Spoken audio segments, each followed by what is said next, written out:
Authority Citizens Budget Advisory Committee. I have no further report. Thank you. Mr. Bennett, welcome back.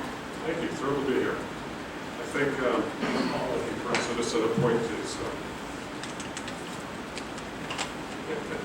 I do have a brief report, Madam Chair. I'd like to provide an update on the Fairview Beach Riverbank Stabilization Project. For those of you who are not familiar with this project, King George County, with assistance from the Service Authority, applied for a FEMA grant in a total amount of $2.3 million. The grant is designed to pay for engineering services, which have already been provided, and funds to construct a project designed to stabilize the riverbank between the Potomac River and Fairview Drive, which is State Road 690.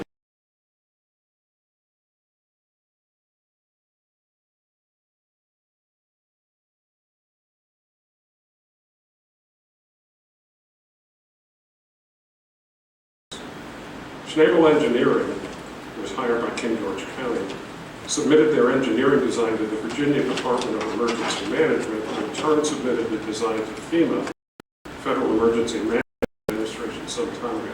This is a hazard mitigation grant. The goal is to fix something before it causes a much bigger problem. However, before FEMA releases the grant funds, a Federal Environmental Assessment, EA, is required. Several federal agencies must sign off on or approve the project. All of the required agencies have done so, except for the Marine Fisheries Service. The EA has been dragging on for months with little to no progress. However, today I received an update from Chris Worley, a former member of our board. Mr. Worley advised that the staff work on the EA has been completed by Marine Fisheries, and the report has been sent to management for final review and approval. Excuse me. It is expected that Marine Fisheries will issue its final report within the next 2 weeks. Upon receipt of the Marine Fisheries report, FEMA will then finalize the environmental assessment, which I believe has basically been done by Schnabel, the contractor, the engineering firm, with funds appropriated from the Service Authority. There is then a 30-day period for public comment, and after that, the grant funds for construction can be released. Mr. Worley said the latest estimate was that all of this could or should occur within 60 to 90 days. King George County would then issue an RFP for the construction project. However, I believe, I'm not 100% certain on this, but since I live in Fairview Beach and have had a fair amount of experience with permits on the river, I think construction would probably be delayed until after July 1st, because that's the spawning season for the sturgeon or something. So I just heard today from a colleague in Potomac Landing on their board and they want to do some dredging at their boat ramp. And she said they would not be able to do any work until after July 1st. So I'm assuming that would apply to anything on the riverbank stabilization plan. However, things are finally moving, however slowly, and hopefully construction can begin this summer. Mr. Worley, while he's not a member of our board, is going to continue to serve as a Service Authority employee. I spoke to him today, and I spoke to Mr. Weekly as well. Mr. Worley's plan is to be a senior consultant to the general manager, and I believe he will receive $1 per hour for his services, from what I've been told. I suggested to him that he was worth more than that, but he said he was not in it for the money. This is not a precedent I think the rest of us need to be following if we ever get hired after we leave the board. But that's what Mr. Worley wants to do. And to put it mildly, that's a pretty good deal for the Service Authority. He's got twice as much service as Ms. Binder and I, the senior members of the board, and a lot of institutional knowledge and history. And he's an engineer, and he's a former member of the Army Corps of Engineers. So he's really got excellent experience. So, Madam Chair, if there's no objection, I'd like to suggest that Mr. Worley continue to act as the Service Authority point of contact on the Fairview Beach Riverbank Stabilization Project. Mr. Worley literally wrote the application and has been involved with the project from day one and is intimately familiar with the project and all the parties involved. He'll keep me informed, and I will in turn keep the board informed, if that's okay. Do we have any discussion? Does anybody have a problem with that? No problem. Motion to keep Mr. Worley on on that project. Do I have a second? Second. And we need discussion? All those in favor? Aye. Any nays? Chair votes aye. Motion carries. Thank you, Mr. Bennett. Thank you, that's all I've got. I do not have a report for this week. Thank you. All right, we're consent agenda. Move that we approve the consent agenda? Second. Any discussion? All those in favor? Aye. Any nay? Chair votes aye, motion carries. Report from the county attorney. It's No Mr. report. All right, presentations and reports? Any presentations? Nope. Action items? Discussion items? General manager's report. Thank you, Madam Chair.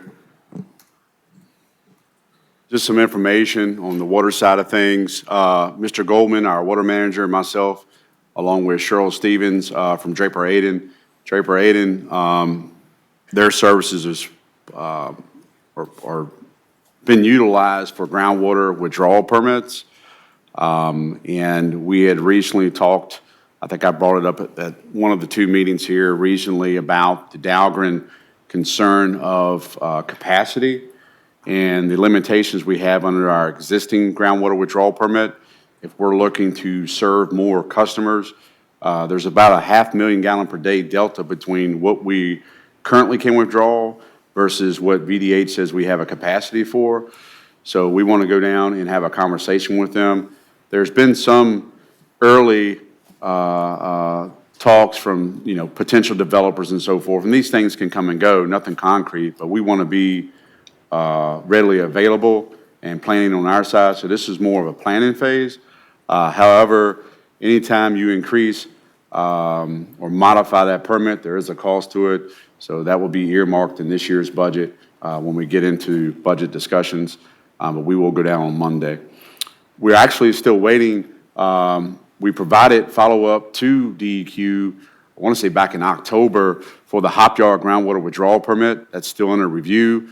We do plan on talking to Ms. Tisdale about that while we're down there on Monday. Not sure if we'll have any final review from them or not, but we're trying to push that along so we know that if our plan is adequate or do we need to respond further. Tonka Water is our system design for several of our water facilities.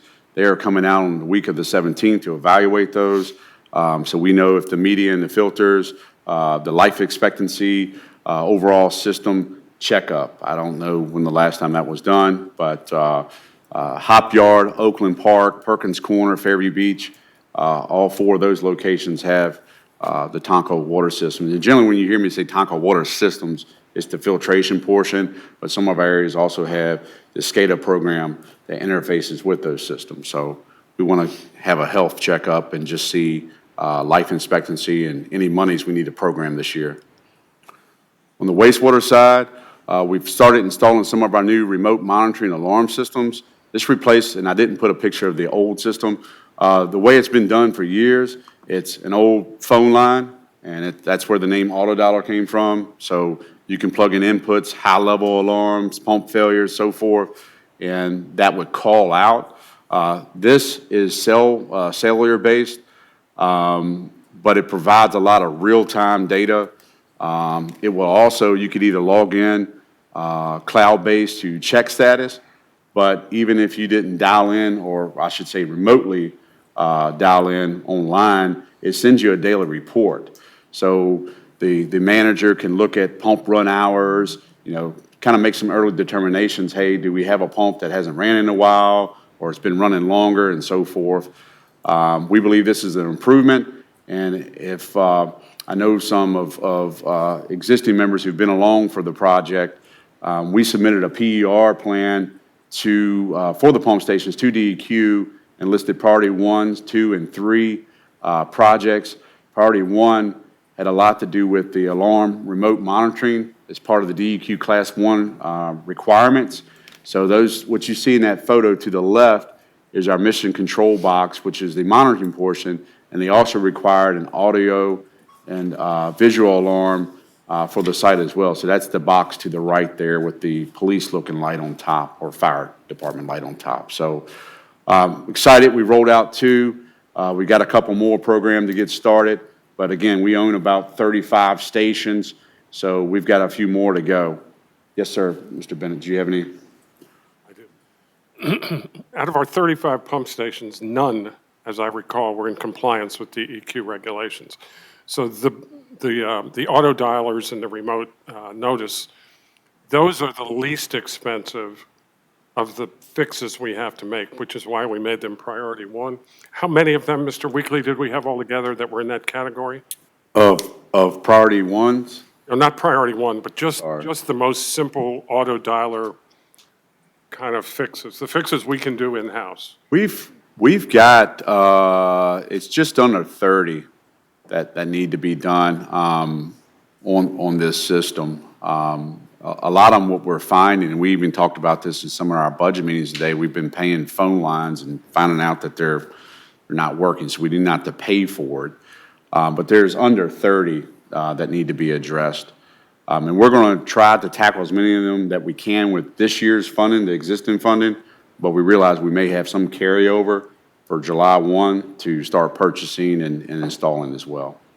Just so you understand, the consent order that we're under with DEQ, this was something they wanted to know, and we didn't know what the answer was. We, the Service Authority, did not know whether our own pump stations were in compliance or not. So now we know.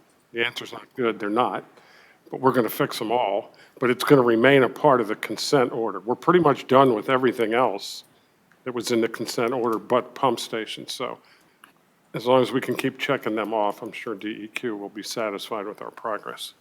Thank you, sir. And what this does, a lot of the sanitary sewer overflows, acronym SSO, come from not getting the early alarm, not knowing that you have a trouble with the station until it's reported and a resident calls or someone, hey, you've got a sewage spill, and then you're reacting. We rather react ahead of time to prevent the overflow. So it not only meets the Class 1 reliability, it protects the environment as well. And last in that slide, Wiley and Wilson was on site at Perkins recently. January, they were to finish their field work. So they had came out and reviewed some of the wetland areas at the existing Perkins site because they're looking for the footprint where the new facility would go, and that's just part of their work. They will be on site tomorrow. I asked them to put together a construction timeline. That way we're tracking. I mean, we haven't committed to an engineering firm who will design that plant yet, but we still need a timeline. So we're looking at things as far as when are permits being submitted, when do we need to put out an IFB, when is funding needed, so we can track that along the way. So I just want to make mention of some of the recent work and some things we're working on. Just recently, I know this agreement has been around for a while. We finally got things squared away with KGI. We had their certificate of insurance. They've submitted, how they're going to attach their equipment. It's went through the tank maintenance contractor review. So all that's been blessed. And actually, Ms. Wado picked it up, I believe, last week. They are looking to locate their equipment for broadband services, so that will be an improvement for the citizens of King George County. And locating at our Arnold's Corner elevated tank site, which is headed west from this location, over behind the food line.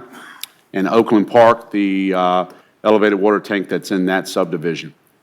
For new members, part of that agreement, we would get internet service for 4 of our wastewater treatment plants. The only one excluded was Dahlgren because there was some interference and concern with the base and radio transmission. Sprint has just came to the table. I sent their lease agreement over to Eric just to review legally, and then I'll bring it over to you all. They're interested in going on top of some of their equipment will go on top of the Monmouth elevated water tank. They will have some footprint at the base where they have to store some of their other equipment. There's some revenue that we would definitely get from that, but there's definitely a benefit, again, to the citizens of the county, whether it's cell service or internet service.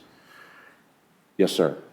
Refresh my recollection, would you please? With KGI, we're not charging them any rent for the first year, is that right? That is correct for the first year, and then there was an agreement with the EDA and KGI, but basically after that first year, we would get $1,000 per site per month, so it's a total of $2,000 per month.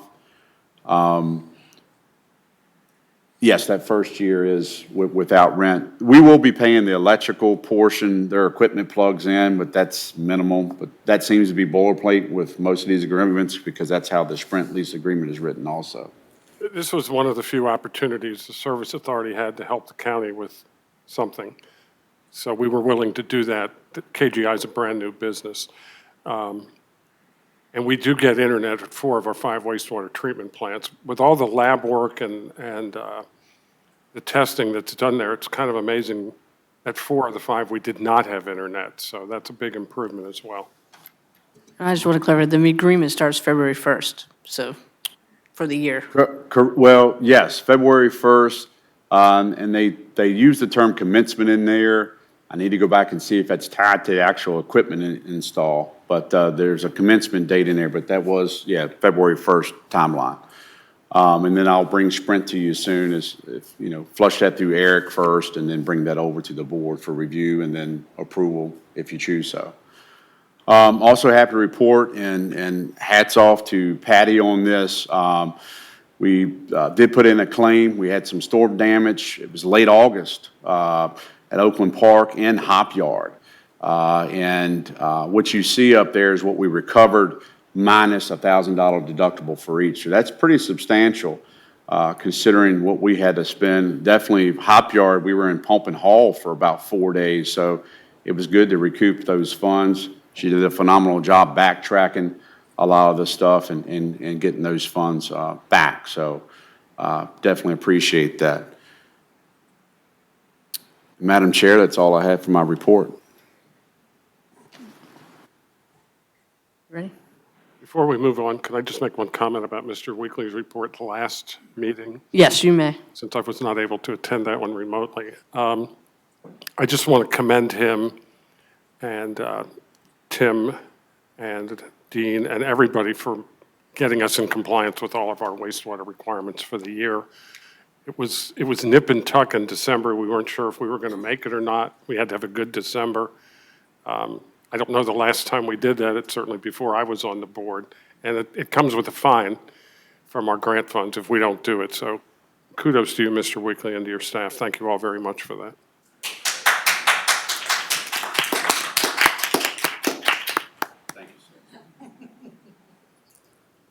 You ready?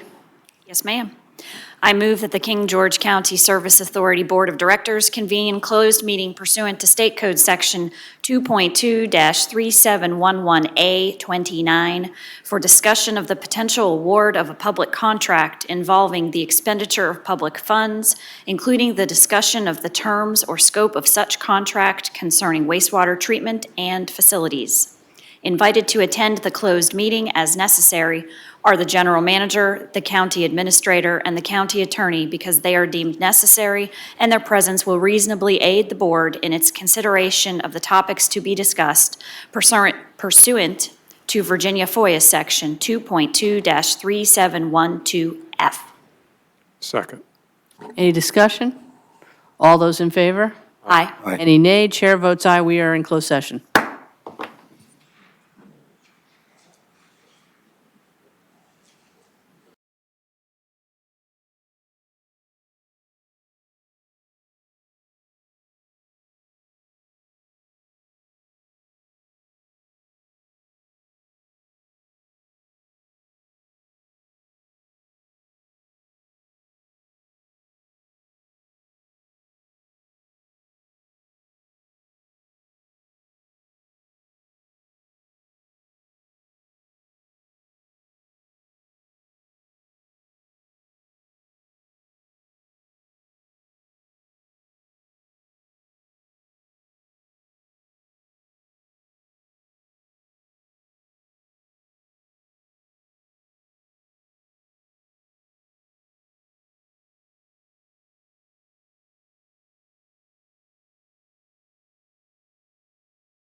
only public business matters lawfully exempted from FOIA's open meeting requirements by Virginia law, and only such public business matters as were identified in the motion convening the closed meeting were heard, discussed, or considered. Mr. Morris. James Morris, I certify. Alan Parker, I certify. Hold on a second. We need a second. Second. Thank you. Sorry about that. Mr. Morris, again. James Morris, I certify. Alan Parker, I certify. Annie Kupka, so certify. I so certify. I so certify. Meeting comes back in session. Do I, Madam Chair, thank you. I have a recommendation tonight for the board to consider for action. The Board of Directors have been working alongside the Hertenstein Investment Group for some time. I know the Planning Commission has heard the case of, and some of the concerns is, does the Service Authority have capacity, not only to serve that development, but future development out there, but specifically to the development of KG Villages. We've had discussions back and forth between the developer, their engineers, legal counsel, our legal counsel, and several Board of Directors. And what we had before us tonight, before you all tonight, is consideration to approve a service agreement. That the service agreement, I believe, is a very fair financial commitment to help fund services needed to handle that development. So, Madam Chair, I'm here tonight to recommend to the Board of Directors approval of the service agreement between King George County Service Authority, Board of Directors, and the Hertenstein Investment Group, LLC. Does that cover it? Madam Chair, go ahead. I move that the King George County Service Authority Board of Directors approve the water and sewer agreement between the Service Authority and Hertenstein Investment Group, LLC, as presented, to provide for payment, services, and infrastructure enhancements to service the villages at King George Crossroads Development Project, and to authorize the general manager to execute the agreement, subject to approval as to form by the county attorney. Do I have a second? Second the motion. Any discussion? All those in favor? Aye. Aye. Any nay? Any Abstain. abstains? I abstain. Chair votes aye, motion carries. Do I have a motion for adjournment? Madam Chair, I move that we adjourn until February 13th at 6 p.m. at the King George County Sheriff's Office. Second. Any discussion? All those in favor? Aye. Aye. Chair votes aye, meeting is adjourned.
Now, next up is public comment. Comments will be limited to 3 minutes per person in order to afford everyone an opportunity to speak. If comments relate to a specific public hearing item, we ask that you offer those comments at the time of the public hearing. Would anybody like to speak?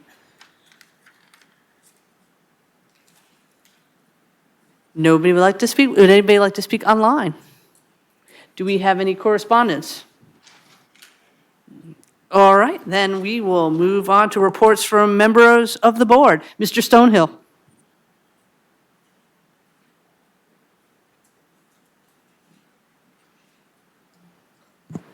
Good evening, everybody. A little bit of a busy week. Wednesday, the 22nd, I spent the day with a local Dominion crew here in King George and the local operations supervisor. That's a heck of a hard-working group, those guys.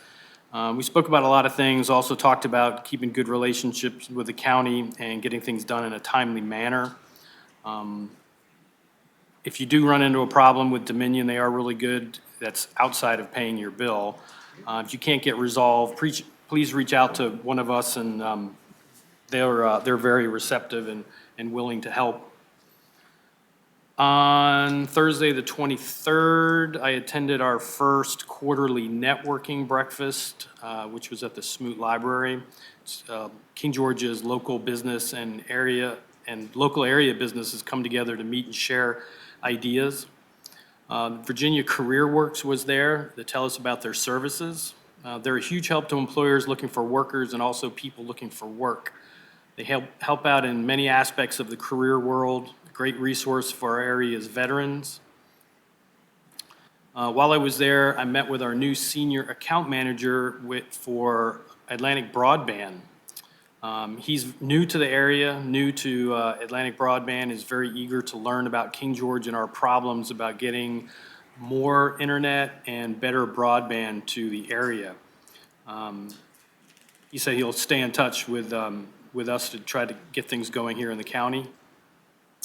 Friday the 24th, I met with the new Community Planning Liaison Officer with Naval Support Activity South Potomac, i.e. base.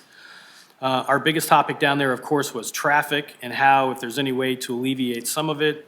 We spoke about carpooling, van pooling, buses for off-site parking, staggered work schedules, the idea of less residential housing in the Dahlgren area. She's going to be the one that is working on the new military overlay, and she's very interested in working with the county, and she's willing to help out wherever she can. Friday night, we all attended the King George Fire Rescue Awards dinner. King George's Fire Department is a great and very professional group of men and women whose work and dedication to the county does not go unnoticed. The call volume that Chief Moody said that we have is astounding and is increasing each year. I know all of us will be looking at new compensation packages for them and the sheriff's office as well. And also a big thank you to Mission Barbecue for bringing the great food. Saturday the 25th, I attended the King George High School Charlie and the Chocolate Factory. Once again, the staff, actors, actresses, they just crushed it. They do such a great job over there. Thanks for the whole crew that put it on, and a shout out to the two student directors that did the show, Abigail Ela and Jason Knott. They did a great job on everything. And if you have not been to one of the high school shows, I urge you to go. They're great. They're on par with even the Riverside Dinner Theater. They're just great. The 28th, I attended our first budget workshop at Company One. Thank you, Dr. Young, for your great state of the county. Seems like we've had some really good business growth here in the last year here in King George. Yesterday, I attended an FRA meeting in Fredericksburg, and for people who don't know what that is, it's the Fredericksburg Regional Alliance, which is a public-private partnership that was formed to market our region. The region is made up of the counties of King George, Caroline, Stafford, Spotsy, and the city of Fredericksburg. Their goal is to bring job growth and business to our whole region. And also, I have an appointment for the Planning Commission that I got. So I would like to appoint Joe DeCorder from Dahlgren for the Dahlgren rep at the Planning Commission. Second. Any discussion? All those in favor? Aye. Aye. Any nays? Chair votes aye. Motion carries. And that's all I have. Thank you. Mr. Bush. Thank you, Madam Chair. On the 24th of January, I attended the Fire Rescue and Emergency Services Awards Banquet. I was in awe to hear of what these people do on a daily basis. As the new fire liaison taking over from Mr. Jenkins, again, thank you to my colleagues for appointing me to that position. But I got to speak that night, and I assured our Fire Rescue and Emergency Services personnel, and along for our sheriff's deputies and Sheriff Giles' staff, we are looking at a compensation package. We are aware, public safety, we have to be competitive. Spotsylvania, Stafford County, Fredericksburg, Caroline, even Westmoreland right now, everybody's looking at enhancing that. That greatly contributes to retention and our recruiting capabilities. We rely heavily on these people, our ambulances or our emergency rooms. This is something that is in the realm of public safety and security and quality of life, all wrapped into one. So it's something that I look forward to Dr. Young presenting what he has worked out with the sheriff and Chief Moody and our finance department. On the 28th of January, I took a tour of Fairview Beach Marine and Power Sports. Fairview Beach is right there in the heart of my district, and Mr. Gil James took me around, showed me the operations out there, and he's looking to expand. It's really nice to see people invest in our community, and we're making strides to make King George business friendly. I think we've come a long way, and we still have a ways to go, but we're really working diligently to expand our economic footprint here in the county. On the 28th of January, I attended the county's first budget work session, and again, thank you, Dr. Young, for your State of the County address. It was very informative. Since there was no public comment, I will like to go back to one thing Mr. Stonehill addressed about his meeting on the base. The one thing I'd like to reiterate, as I have in past meetings, something needs to be done about B-Gate. I know it's going to take money, and I know it's not within the commanding officer or his staff's realm to do so without associated money. But if there's something that we could work with them, get them to put it in their budget request, see something where if we as the county of King George are willing to work with them with a military overlay district, there needs to be some partnership and something needs to be done to address B-Gate, which is right there on the side of 301. With that, that concludes my report, Madam Chair. Thank you. Thank you, Ms. Kupka. I too have my meeting next week with her, so I will once again relay those concerns. On January 24th, I attended King George Fire Rescue and Emergency Services Awards Banquet. Thank you to Chief Moody and his staff for hosting. We are blessed to be served by so many selfless career and volunteer personnel that serve our community. On January 27th, I attended the GWRC Policy Committee meeting. There was, among other items, a presentation by the Regional Complete Count Census Committee Chair. Census Day is April 1, and the theme is I Count. Thank you to Mr. Clark of the Department of Parks and Recreation and our volunteers who serve on our local Complete Count Committee. Immediately following that meeting, I attended the FAMPO Policy Committee meeting, wherein VDOT presented the I-95 Corridor Improvement Update. One of the major strategies emphasized to alleviate bottleneck was the rerouting of traffic to alternate routes, including primarily 301. Furthermore, the Round 4 Smart Scale update was provided, and I won't get into that here. I'm sure we'll talk about that later during the agenda item. On January 28th, I attended the first King George County Budget Work Session. Thank you to Dr. Young, Department of Finance staff, and financial advisor Davenport & Company for their thorough presentations. On January 29th, I attended the Fredericksburg Area Association of Realtors Local Housing Market Discussion. Although the region enjoyed a record year and members are optimistic in the short term, they caution to keep an eye on the end-of-the-year forecast depending on the outcome of the November election results. King George issues continue to be affordable housing, traffic concerns, and broadband access. On January 30th, I attended the King George Family YMCA Board of Directors meeting. Mark your calendars for Casino Night on Saturday, March 14th. February 1st, I hosted office hours at Smoot Library from 10 a.m. to 12 p.m. 3 citizens visited with me during the 2 hours I was there. We talked about affordable housing, wayside parkland mitigation, and traffic concerns, among other issues. I have been informed of a resignation for at-large representation from the Board of Zoning Appeals. And my understanding is that I do not make this appointment, I merely make a recommendation to the Circuit Court, correct? So at this time, I would like to formally recommend to the Clerk of the Circuit Court the appointment of Tony Scaramosi to the at-large vacancy. Do we have a second? Or do we even have to make a motion on that? No, just recommendation, okay. And I just have 2 more things. You may have noticed that the last couple of agenda and board packets have been posted online on Thursday close of business rather than the customary Friday close of business in advance of the following Tuesday meeting. I want to thank Dr. Young and his staff for being flexible and implementing this change. I appreciate your efforts in assisting us in giving our constituents and ourselves more time to research issues and ask questions in advance of the Tuesday meeting. Thank you again to all of you in our community for the opportunity to serve you. Please don't hesitate to contact me via email or visit me during office hours with your cares and concerns for our community. My next office hours will occur on Saturday, February 15th from 10 a.m. to 12 p.m. at Smoot Library. Thank you. Thank you. Mr. Granger. Yes, ma'am. Thursday, January 23rd, I had the opportunity to attend my first Census Committee meeting. Mr. Clark chairs that. A lot of good ideas came out of that. I appreciate everything that he brought forth a whole bunch of ideas in regards to trying to get the word out about the census. It's important. I won't beat that drum every meeting because it'll probably become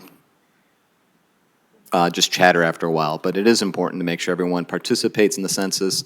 As we get closer again, I'll probably mention it again. I believe it goes live on March 12th, and sounds like we're going to be doing a whole bunch of advertisement in regards to signs, posting into stores, maybe reaching out to churches, a whole bunch of different ideas, try to get the word out that the census is coming up, and it's important to our community to make sure everyone is counted. And so please, everyone here, share the word, because it is important. Friday, January 24th, I attended the King George Fire Rescues and Emergency Services Award Banquet. I'd just like to say thank you for the invitation, and thank you to everyone who serves our community in the fire department, in all the departments, sheriff's department, all of them. I bring up the fire department, obviously, because we had the banquet. They do amazing things for everyone in this community, and they keep us safe, and I really appreciate what they do for us, and it's heroic, so thank you. Tuesday, January 28th, I attended the budget work session. Thank you to staff for putting together a good brief of the county. And now we'll actually get our sleeves rolled up and start the process of actually crafting that budget. So we know where we stand and we know what we need to do now. So I'm sure we'll take a number of meetings, but we'll get there. So thank you to staff. That's all I have. Thank you.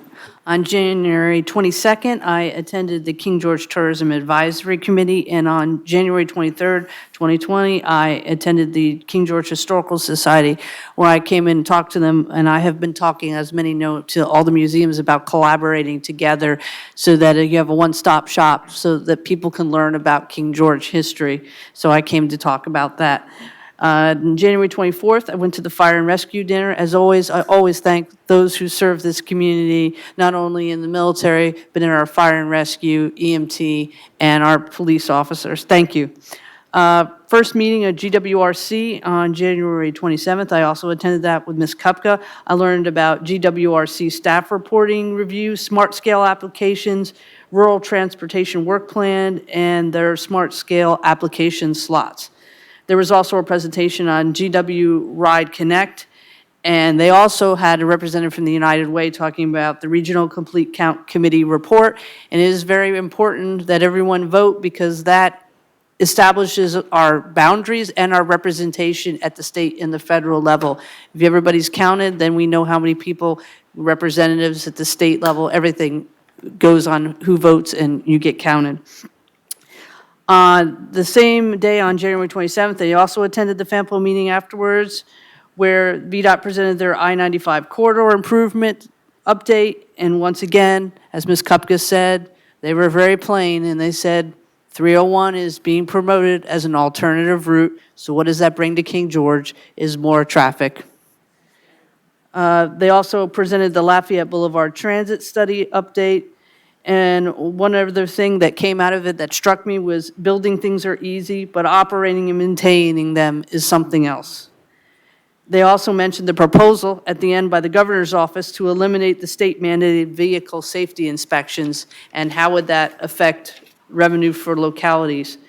And for those who drive regularly, the higher gas taxes that would also be added onto it could quickly cancel out the savings from the $20 inspection fee that they no longer have to pay, because they're talking about 4 cents per gallon for the next 3 years. So that would eventually be 12 more cents per gallon. I also attended, Ms. Kupka, the 2020 Vision FAR Housing Outlook, where one thing that struck also in my mind was the infrastructure outlook and how important infrastructure is in a community that goes with growth, and to have the right infrastructure so that your growth is managed and done in a good way. And for all of those who've ever wanted Chick-fil-A, or in Fredericksburg, Trader Joe's, the one commercial realtor went through an explanation of how they decide when those places that are very popular go in, and we're just not there yet, nor is Fredericksburg ready for Trader Joe's, and it has to do with a whole myriad of different criteria we just don't meet yet. And one other thing they talked about is the new VA center coming in the locality of somewhere between Cosner's Corner and Stafford County line, and the importance that senior living opportunities are going to start to occur with the VA center being there. There'll be a lot of seniors that might want to live in a community to be near the VA center for get services, and so how that's an opportunity for localities to have more senior housing. And that is my report for today. Thank you. Madam Chair, would you indulge me for a moment? I was remiss, I believe we were to report back, myself and Mr. Stonehill, our travel budget. No, that's at the This work meeting or session. for the work session? Work session, Okay, thank you. but thank you. All right, do we have a motion for the consent agenda? So moved. Do I have a second? Second. Any discussion? All those in favor? Aye. Any nay? Chair votes aye, motion carries. Do we have county officials report? Constitutional officers. The sheriff, ma'am. Yep. Sheriff Giles, floor is yours. Thank you. First of all, I'd like to, Madam Chair and the members of the board, I'd like to tell you how happy I am that I'm going to be able to work with you guys for the next 4 years anyway, and I'm looking forward to it, and I appreciate that. But what brings me to you tonight is that I'd like to request the consideration of adopting an ordinance for the electronic summons system assessment for the Code of King George. In 2014, Governor McCullough signed a House Bill 477 into law regarding e-citations, which it's now Virginia Code 17.1-279.1, which it states that any county, city, or town, through its governing body, may assess an additional sum not in excess of $5 as part of the cost in each criminal or traffic case in the district or circuit courts, located where such cases are brought in which the defendant is charged with the violation of any statute or ordinance, which violation in the case of the towns arose within the town. The imposition of such assessment shall be by ordinance of the governing body, which may provide for different sums in circuit courts or district courts. The assessments shall be collected by the clerk of the court in which the action is filed, remitted to the treasurer of the appropriate county, city, or town, and held by such treasurer, subject to disbursement by the governing body to the local law enforcement agency solely to fund software, hardware, and associated equipment costs for the implementation and the maintenance of the electronic summons system. The imposition of the town assessment shall replace any county fee that would otherwise apply. Essentially, what that's saying, and for the fiscal impact for the county, it would be, the sheriff's office, we kind of estimated between the criminal and the traffic, a fiscal impact of $20,000 to $30,000 in yearly revenue to fund the implementation and associated costs for continuing maintenance of the electronic system. The sheriff's office also estimated that initial implementation cost of approximately $30,000 to $40,000 and a recurring annual cost of about $10,000, which would include maintenance agreements and supplies related to the e-summonses program. The implementation of the electronic summons system can be delayed until the funds have accumulated for additional fee to fully pay for any startup costs, essentially at no cost to the county. So if you're not familiar with the e-summons, essentially what it is our MDTs and our cruisers, they have the software that when they make a traffic stop or they stop somebody for a crime, they can swipe their driver's license with the barcode on the back, and it automatically fills in the summons for them. The only thing that they'll have to really put into the system would be they type in maybe a location and what the violation is that they're summonsing the person for. Once that's all put in the system, they hit submit. It goes into our RMS system at the sheriff's office and directly into General District Court, therefore eliminating any type of data processing by personnel, freeing them up to do something else. There is one pothole that we're working through, and that's how to get that person to sign the summons. So we're working through that. There is some technology out there that we're looking at, but that's something we can work at down the road. But what I'm asking for tonight is your consideration in adopting that ordinance. So. Any questions? The board, I'd recommend that you authorize the county staff to advertise a public hearing for an amendment to the county code for the e-statement ordinance. Is there any amendment? I'm amenable to that. Absolutely. I'm good. Questions, but thank you, Sheriff. Thank you. And Sheriff Giles, I enjoy that I got to call you that first in a public meeting. Thank you. I'm enjoying that you did. And thank you. Take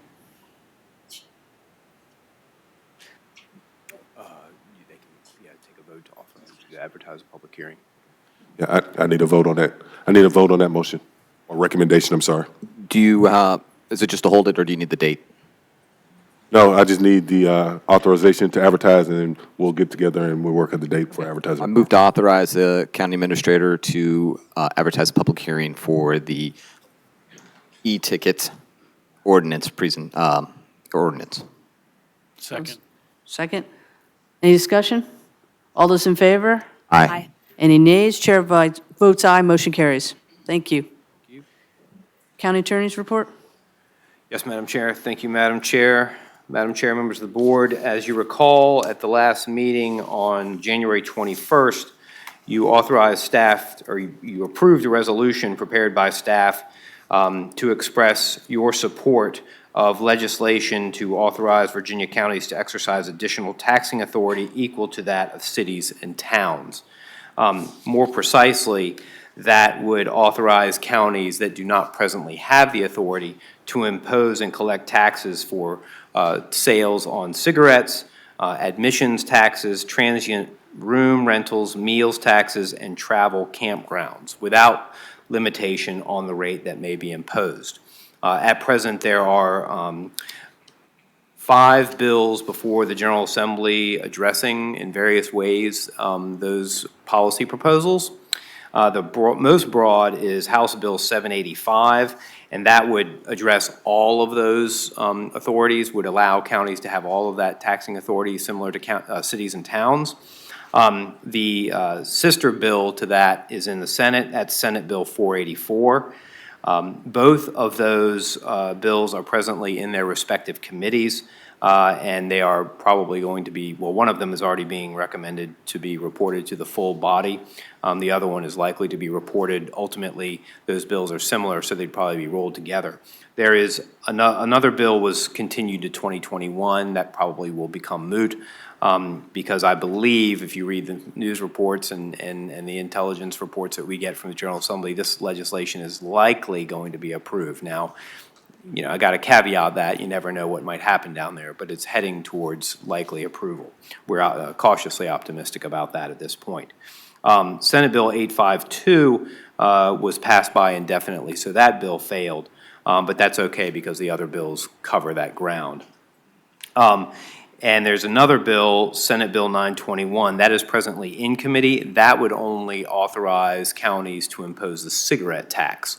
So if, for whatever reason, the General Assembly didn't want to go as far as granting that same tax authority, that tax parity with cities and towns for counties across the board in all those categories, that might be a fallback bill where they could authorize that tax parity just for the cigarette tax.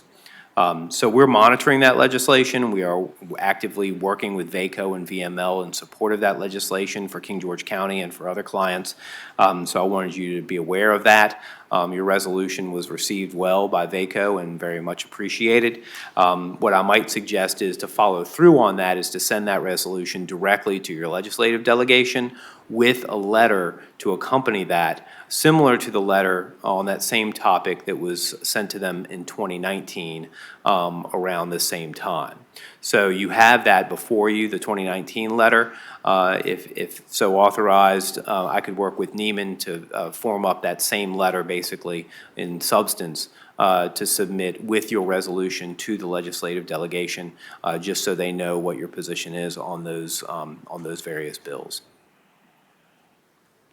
What do you guys think? I'm amenable to that, yes. And that would be with the corrections, with the correct bills and everything on it? Oh, yes, ma'am. Yeah, we wouldn't submit the, it would be formulated. Just making sure. Yes, ma'am. All right, do we need a motion on that? Yes, ma'am, please. So moved, as presented. Thank you. Second? Second. Any discussion? All those in favor? Aye. Any nays? Chair votes aye, motion carries. Thank you. One more, thank you, Madam Chair. One more item. I am delighted to report that House Joint Resolution number 135, carried by Delegate Ranson, which celebrates the 300th anniversary of King George County, was approved by both the House and the Senate. And so that is moving forward and is done. So congratulations. Thank you. Thank you. That concludes my report, Madam Chair. Thank you. Thank you, as always. All right, do we have presentations and reports? Sheets to Sheets Run presentation by Mr. Chris Chalky. Did I get that right? Close. Chris Close. Chalky. Sorry about that.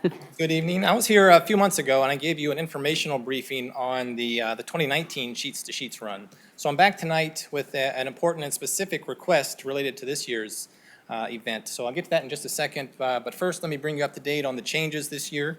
Next slide, please. Or am I controlling it? Okay, so the Sheets to Sheets Run is scheduled for March 7th. And just like it sounds, it starts at the Sheets right here, right down the road. Runners go down Route 3 about a mile, mile and a half. They connect to the Dahlgren Railroad Heritage Trail, and then from there, it's all the way to the Dahlgren Sheets. So it's a total distance of 14 miles, so just over a half marathon. It's a one-way race, so once you get there, if you don't provide your own transportation, I give the option of shuttling you back to the parking area, which is at King George Middle School.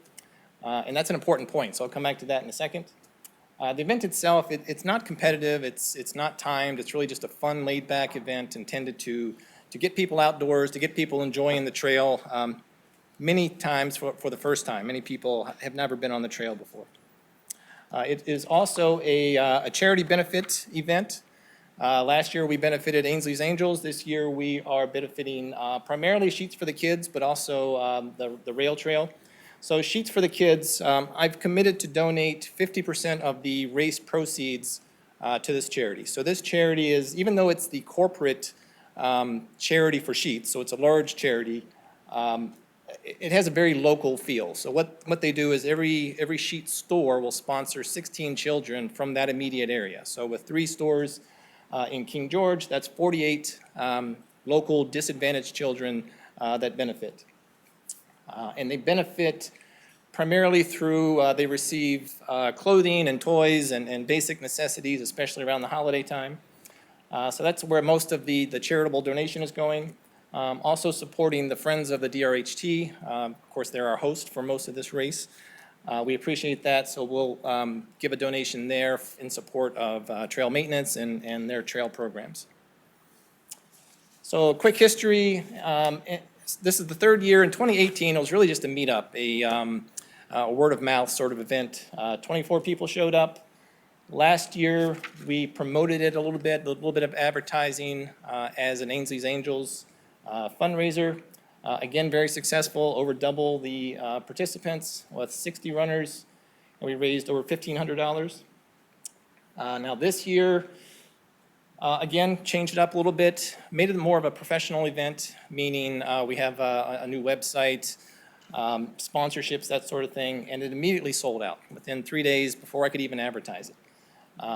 So that was 100 runners, and it's capped at 100 for a couple of reasons. So the limiting factors are one is the amount of swag, of free stuff that Sheetz can give to the finishers, and it's a pretty generous package. And then the other big constraint, of course, is the transportation, how many runners we have to get back to the starting line.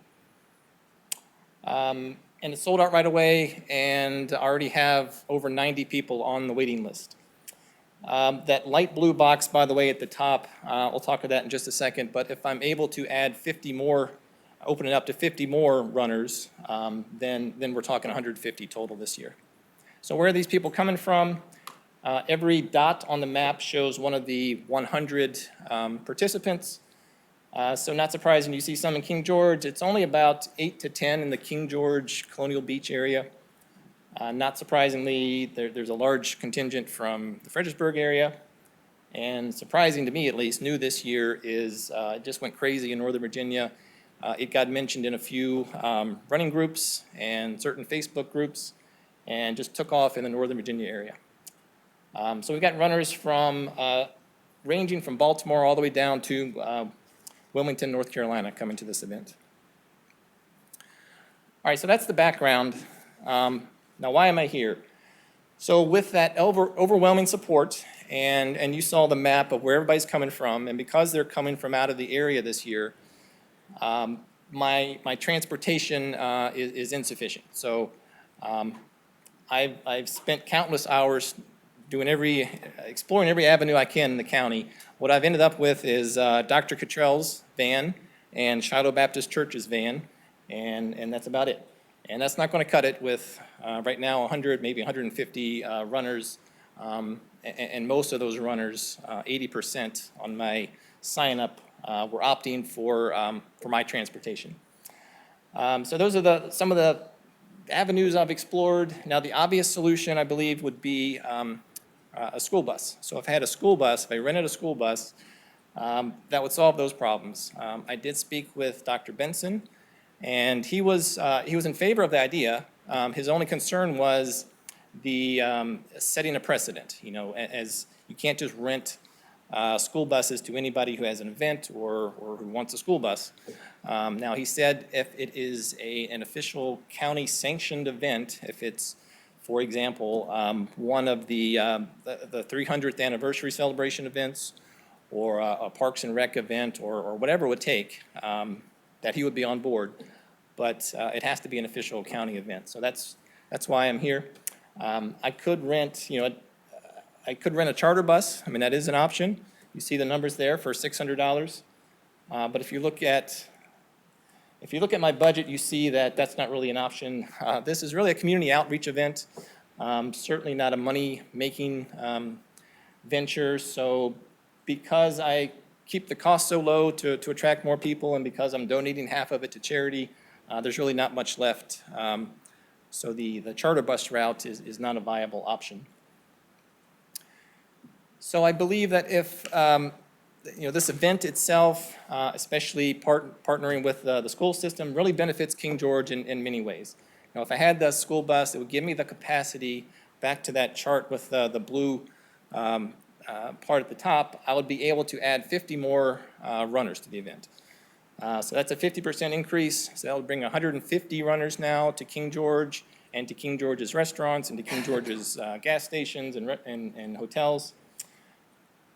And that would be 50 more race entries, which means more charitable donations. So with that, my estimate is if I had 150 participants, then doing the math, my donation to Sheets for the Kids would be upwards of $2,000, and then also an additional $200 to the Dahlgren Railroad Heritage Trail. Speaking of the trail, other benefits, I work closely with the Friends of the DRHT and Chris Clark with the Parks and Rec. We promote each other's events quite a bit. So this event itself, so in the finisher bag, for example, people have information on the trail, of course, on the upcoming, the 50K this summer, it'll be done by then, but the upcoming, the annual Dahlgren Half.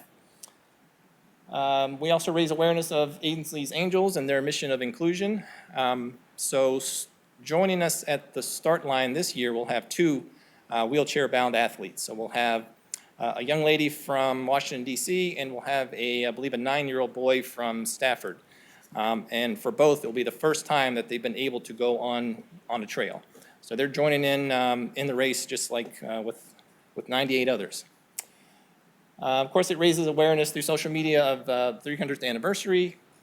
It gets the youth involved. We'll have members from Boy Scout Troop 191. We've got members from the high school cheer squad and the track team that are all volunteering at various stages on this event. And then the last point is just a reminder to emphasize that I'm not asking for a free ride here. Literally, I'm asking to rent a bus. I did talk with the transportation supervisor. I believe she quoted, I think it was $35 an hour. It was whatever the standard amount was, very reasonable, so the schools would be compensated. And so that's it. That's what I'm bringing to you. Again, I'm seeking your consideration to endorse this event as a county event, whether that means a 300th anniversary event or whatever it takes, so that I'd be able to rent a school bus for this. Thank you for your time, and I'll take any questions you may have. Thank you. Any discussion? Madam Chair, we've heard outbriefs from the Sheets to Sheets run for the last few years. It's something that has been growing. I think it adds a lot to our county. It's one of those things that makes our small community unique, that we're able to do something like this on the Heritage Trail that we have. It promotes one of our assets. I would like to endorse this as a county event. However, I don't want to stretch too far and say that this would be a 300th anniversary event, because we have an advisory board for that. We have a committee that's working on that, and I don't want to overstep on that. But as far as from a county view, I believe I'd like to recommend it to be adopted as a county event. I would stop short of going further, though. As far as the school bus and how that gets worked out, that's a school board issue, and they can continue to have their conversation with Dr. Benson and the school board. But if what they need from us is to endorse it as a county event, I'm all in favor of that. Mr. Granger? I just had a couple questions about the logistics in regards to using one of the buses. Would you be looking to use one of the bus drivers in the county? Do you have someone that has a license that could operate the bus? My understanding that includes a licensed driver. Okay. I was speaking with the transportation supervisor, because I was asking things like, would I compensate the driver in addition, or does that cover that? Other than giving the driver one of the finisher bags that everybody else gets for running the race, that would be all that would take. Okay. That's all I have at the moment. Mr. Stonehill? I think I missed the date. March 7th. What time did it start? 7 a.m. I agree with Mr. Bush. I would be behind this wholeheartedly. And to have this as a county, sponsored event, there are people coming from all over the East Coast, it looked like. I mean, I don't know if that's something that they can be used for, the TAC money or whatever. It's definitely tourism, people coming from North Carolina and everything. But however it works out, I mean, I would be all for it as well. Yeah, so I just had a couple questions, and I would point out, our Parks and Recreation Department already has an MOU in place to use the trail. So we already have a county department that has a firm partnership with the trail, and you're friends of the trail. Definitely tourism, no doubt about that. You have the data to prove it here tonight for us, so we appreciate that. King George County school buses already are used for Fall Festival. I know technically that is a county official event, but that's the Fall Festival Committee, their own separate nonprofit that runs that. We, the county, don't run that. So there sort of already is a precedent that it would be acceptable to do it for this sort of thing. So I just have one question. I'm assuming your participants sign a liability waiver of some sort to participate in the event? Yes, two things. Everybody signs a waiver, and I'm also working with Farm Bureau to get event insurance. And that much was- like the Fall Festival. Yep, my other question is, do you have liability insurance? And then if we can just run that by the county attorney, Mr. Gregory, as to form to make sure that King George County and King George County schools are free of liability. Yes, ma'am. I think it's a wonderful idea. Thank you for coming tonight to talk to us about it. Thank you for your time. That was my question too. So do we need a motion on this or just consensus? This is fine. We have consensus then? We're good. Thank you for presenting. Next up is Roseland Road property presentation by Mr. Chris Clark, Director of Parks and Recreation. And before Mr. Clark says something, I want to point out that this is the start of a discussion. It's not a decision, it's a discussion. Mr. Clark, the floor is all yours. Thank you, ma'am. Tonight, I come before you to discuss the property that we have acquired at 3321 Roseland Road as part of the Wayside Park mitigation process. Just a summary with the mitigation process. Wayside Park and Barnesfield Park were both originally obtained through the Federal Lands to Parks program, where they must be used for public use, and they came to no cost to the county. Actually, in our reading, I can say I did see that we paid $1 long time ago. Due to the Harry Nice, Thomas Mack Middleton 301 Bridge expansion, parts of Wayside, Barnesfield, and the Dahlgren Heritage Museum properties are projected to be lost. Replacement lands had to be found by Maryland Department of Transportation and VDOT. In that process, King George County asked for like property, including water access, and VDOT, through their process, would only look at available properties listed on the open market for sale. So at the end, this was their best and final offer, were these two properties, and we took advantage of the offer that we had. The properties in question, 1013A at the bottom is the current Barnesfield Park. 1013C is the Dahlgren Heritage Museum. Wayside Park is on the far right, 1013B. The two properties we're obtaining, 1014 is 166 acres that we are not discussing tonight. The parcel we're talking about, 3321 Roseland Road, is 10-1-3 on the far right against the water. That property is a 2.006 acres. It has 190 feet approximately of waterfront, which is bulkheaded. The property has above-ground utilities with private well and septic, and the home was built in 2004. The house itself is just over 3,000 square feet on 2 levels, 2,400 square foot basement with a walk-up staircase outside. It's 3 bedrooms with 2 1/2 baths. It has 2 art studios. The former owner was an artist, and so the 2 studios are there. A covered porch, a screened-in porch, and a 2-car garage. This is our first floor plan, showing the bedrooms on the right. The family room and dining area is very open. The area that squares off the dining room are actually columns and open archways, so it's not a separate room. And then the 2 studios on the left. Upstairs, the master suite, On both pictures, the very top of the screen is actually what faces the Potomac River. So the master bedroom at the top, that is all windows.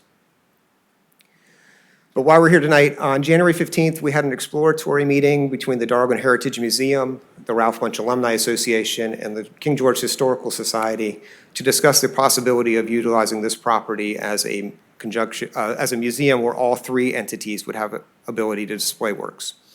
Part of that would need to renovate the house for public use. It is currently a residential property, so it doesn't meet ADA codes. And we would need to work directly with community development to make sure we met those codes in changing bathrooms, possibly adjusting hallways and adding ramps.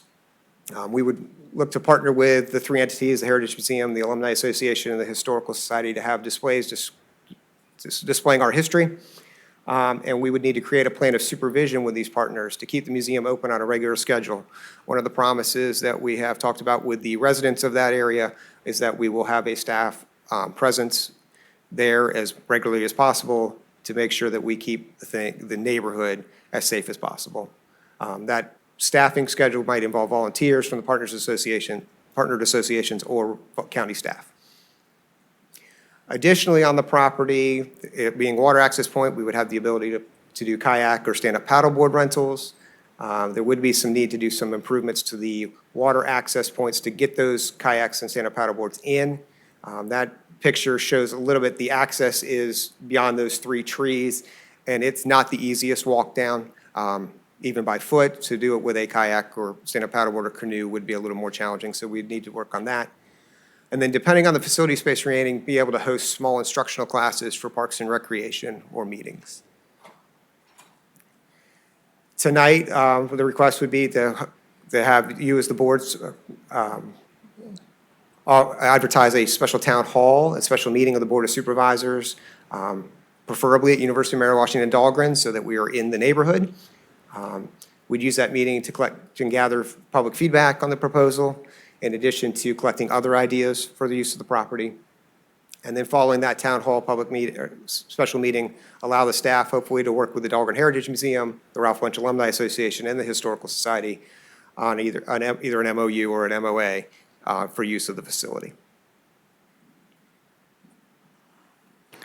Before I give information and ask questions, the colleagues, do you have any questions, Mr. Clark? Any thoughts, concerns?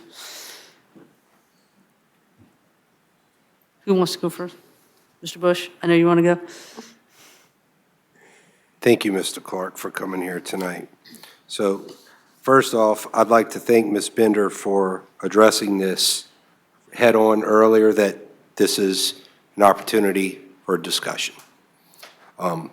With that discussion, when we settled on this property, the reason that we were adamant as a board, previous board, that we have water access for recreation purposes was because that was a direct finding from multiple town halls that were held when we did our economic development strategic plan.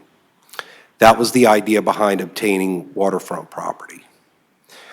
But when the board came to the conclusion that this was the property that was going to be settled on, and we had those talks, the direction that was given was that this would be referred to Parks and Recreation's Advisory Committee to come up with multiple options of like use being recreational purposes.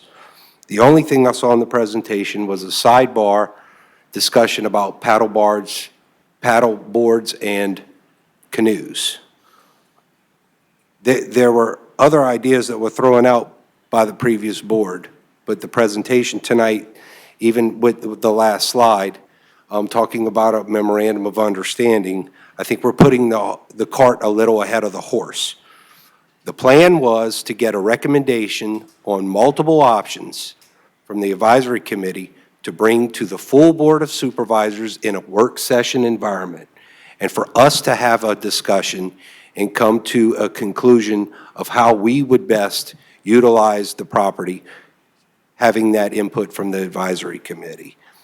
I think we're getting ahead of it. Now we're scheduling another town hall. We have the data. it needs to be for recreational purposes. Something like that is not going to be held in a town hall environment.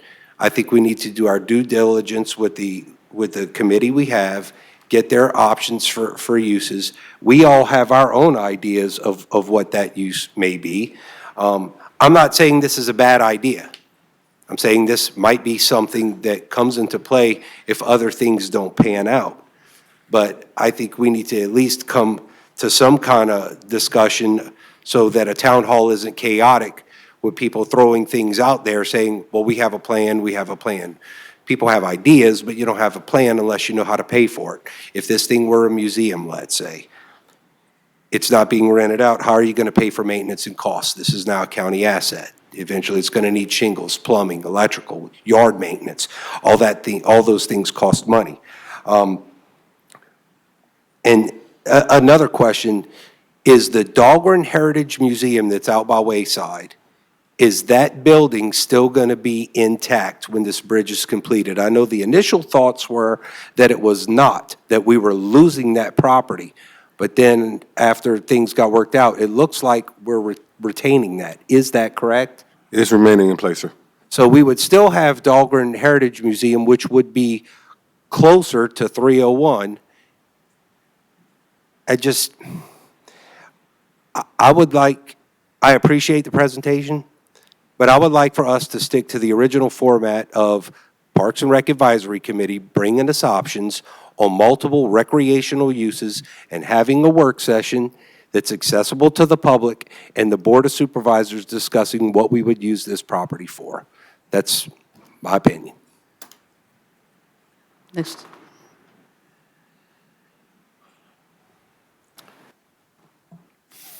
Thanks for coming out for your presentation. I think I've made this known that this whole process has given me really terrible heartburn over this piece of property.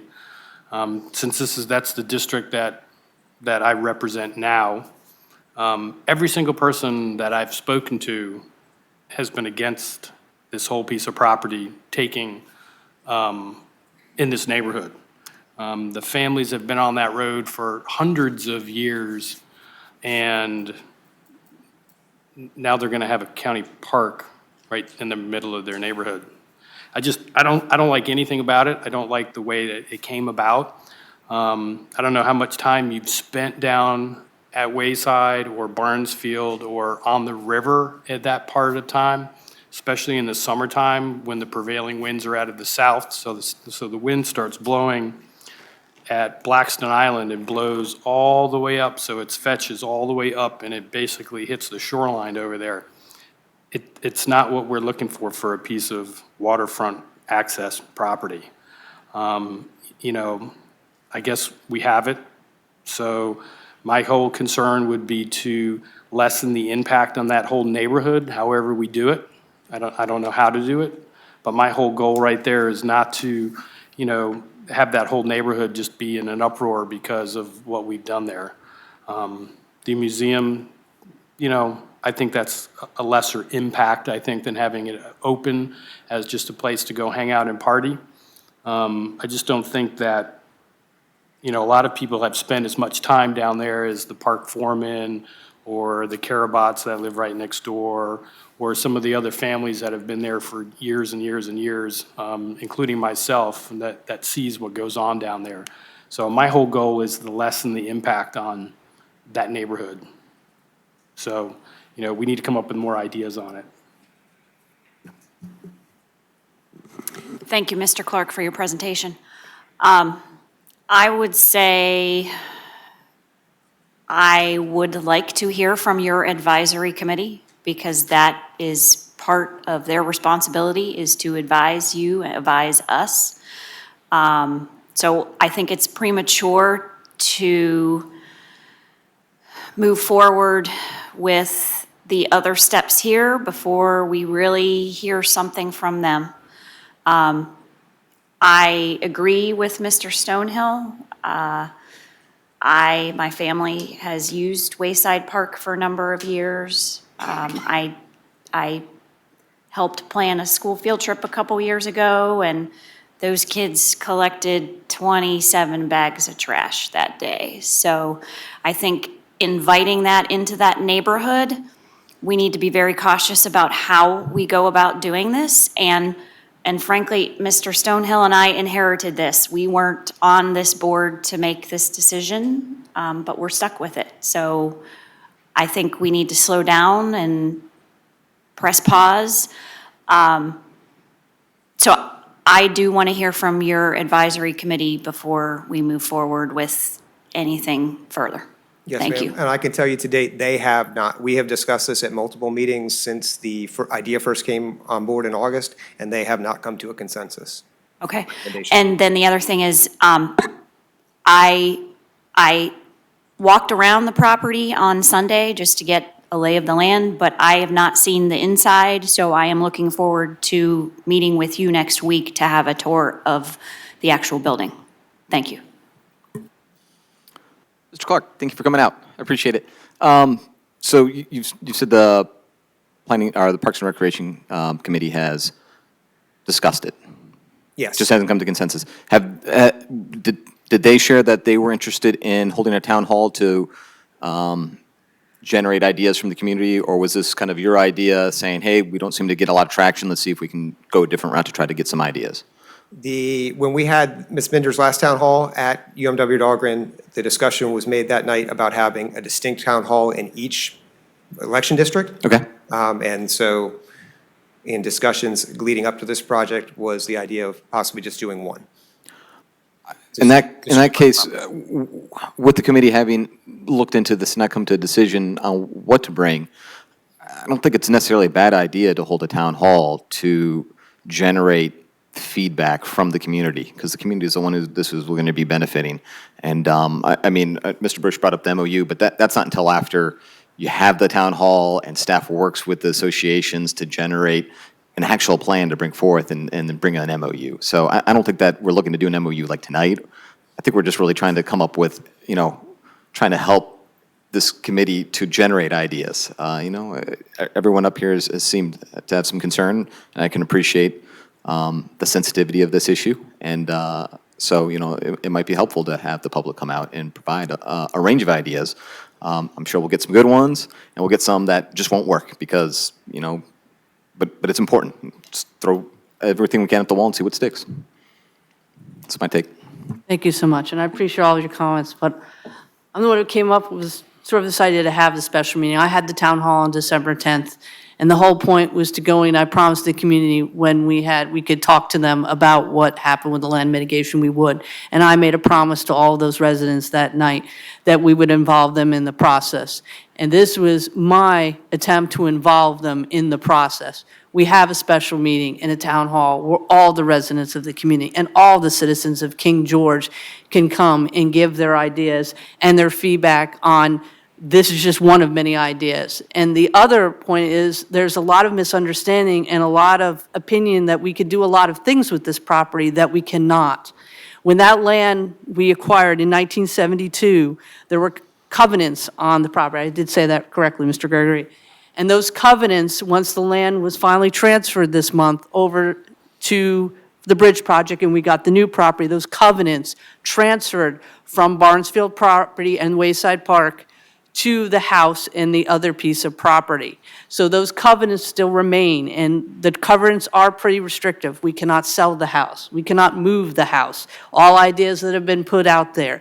The house has to be allowed to be used by the general public, the house and the property. It has to be a recreation area or outdoor use or historical value, which the museums come in.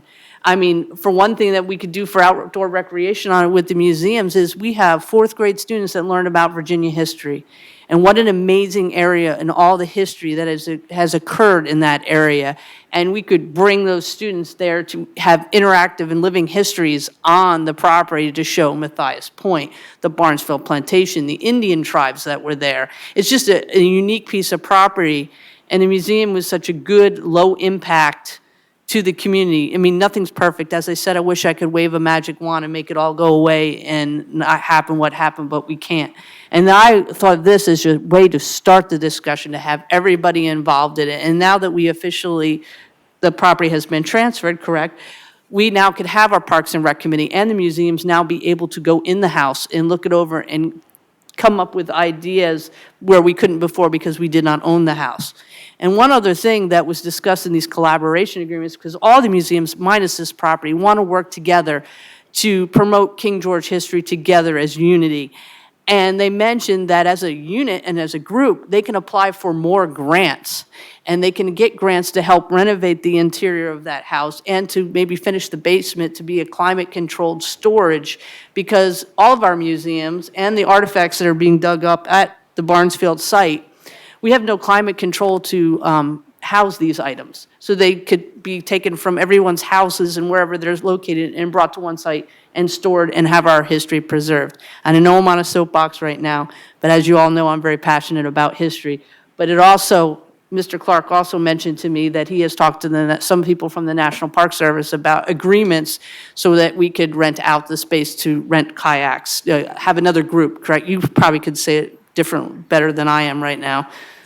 So the ability is to put concessionaires on property. So rather than the county entering into going out and purchasing a dozen kayaks and hiring a guide and then possibly having that operation go belly up because of whatever reason and we're stuck with kayaks and oars and flotation devices, we could put out an RFP to hire a concessionaire, some sort of outfitter to come in and operate a concession. They would pay the county a fee to do so. If it went belly up, we're not stuck with property that we don't have. We could go and lease it to somebody else. Not the entire property, but to lease, like, they would be able to store, for example, their kayaks in the garage, and they would be the vendor on the property. Can I add to that? I happen to know there is such a provider or purveyor in Fredericksburg who set up Stafford County Parks and Recreation's program exactly that way. So it's something to discuss and explore.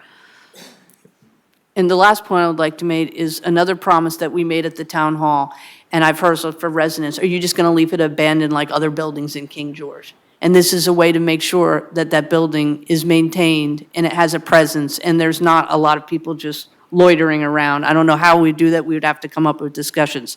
So that is why I thought it was a good idea to have a special meeting, town hall, whatever you want to call it, where everyone in the community can get together and talk about it. So that's what I'm just putting out there.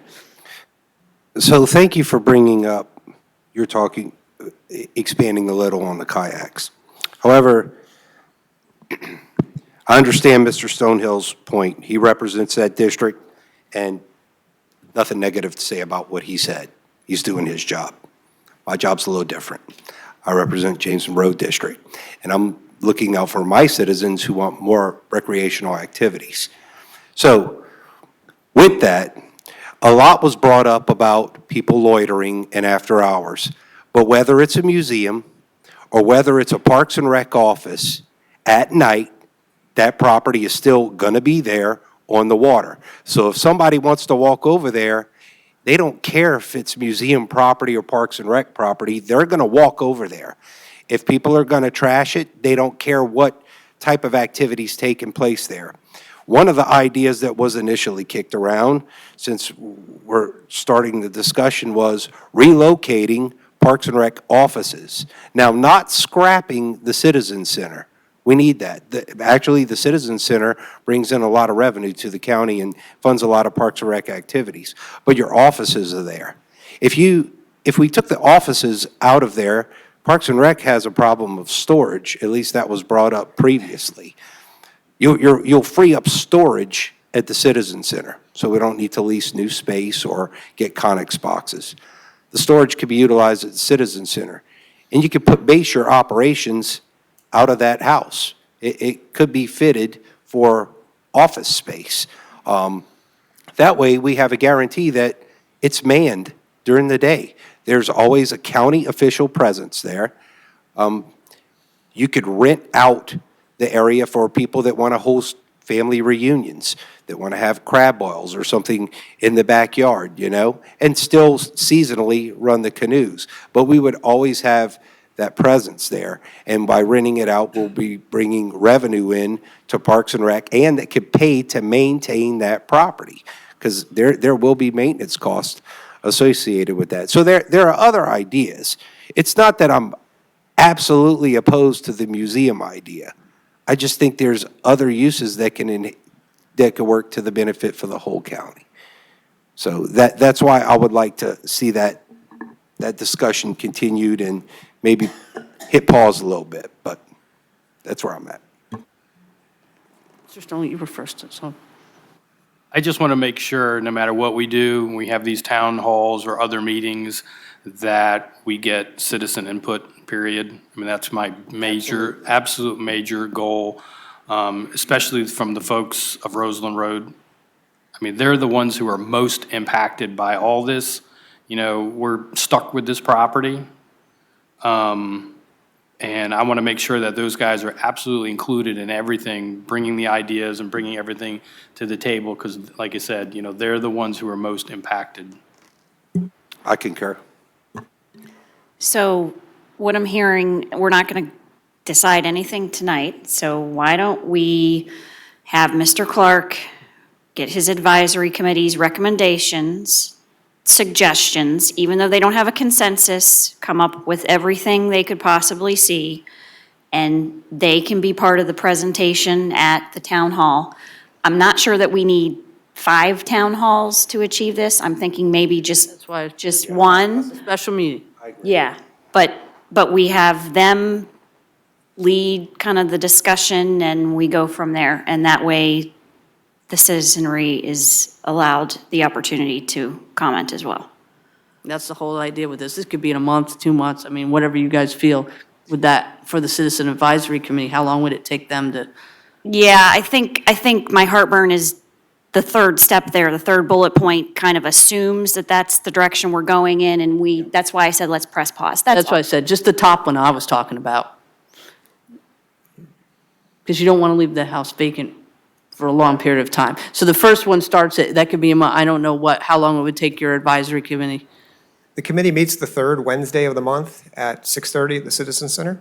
And those meetings are open to the public, so we meet again 2 weeks from tomorrow. I don't know that we would have all of our ideas gathered by then. We may need through the March meeting, but. Can I suggest that we the board not attend that meeting? We need to let your people do their thing. How about by and then bring it April? back. How about by April? Come with the report. April? Yep. April's work? And then they bring their ideas, and then we hold the town hall. That's what I meant. That was I'm just the amenable start to of the that. conversation. I'm amenable. So April 4, So first meeting in April, how's that? I'll bring back the recommendations first meeting in April, and then we can go from there. Thank you so much. You're welcome. All right, hold on, let me flip over. Department of Community Development, invitation for bid funding request, abatement of public nuisances. Good evening, Madam Chair, members of the board. I'm here tonight to request funding for information for bid for the abatement of 3 nuisance properties. They are 1370 Emory Lane in King George, 17289 Osprey Road, and 17316 Osprey Road. I did these jointly instead of in more of a proposal format, somewhat like you might see from my procurement office. The county staff conducted site visits to each property. We placarded each property and sent the required certified mailings and violations to the property owners of record. All 3 properties have been properly published in the Freelance Star as required by Chapter 4, Article 3, Unsafe Buildings and Structures of the King George County Code. The first property, 370 Emory Lane.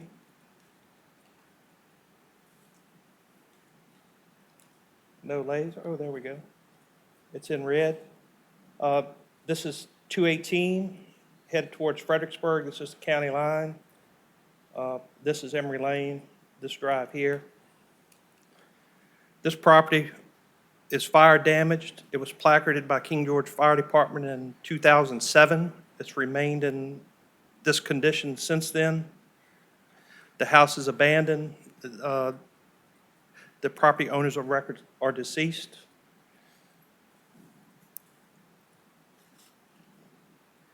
This part of the structure was an addition at one time. It's not in danger of imminent collapse, but it is deteriorating. This is another view of the property.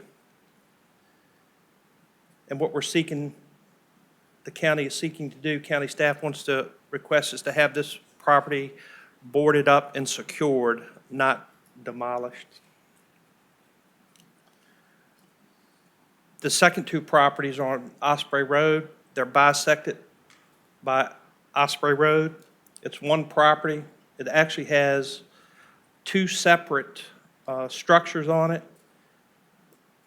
This small corner here has a abandoned mobile home. This section of the property has an abandoned two-story home. This mobile home has been abandoned for years and years and years. It's been a constant complaint from the residents of King George on the Potomac.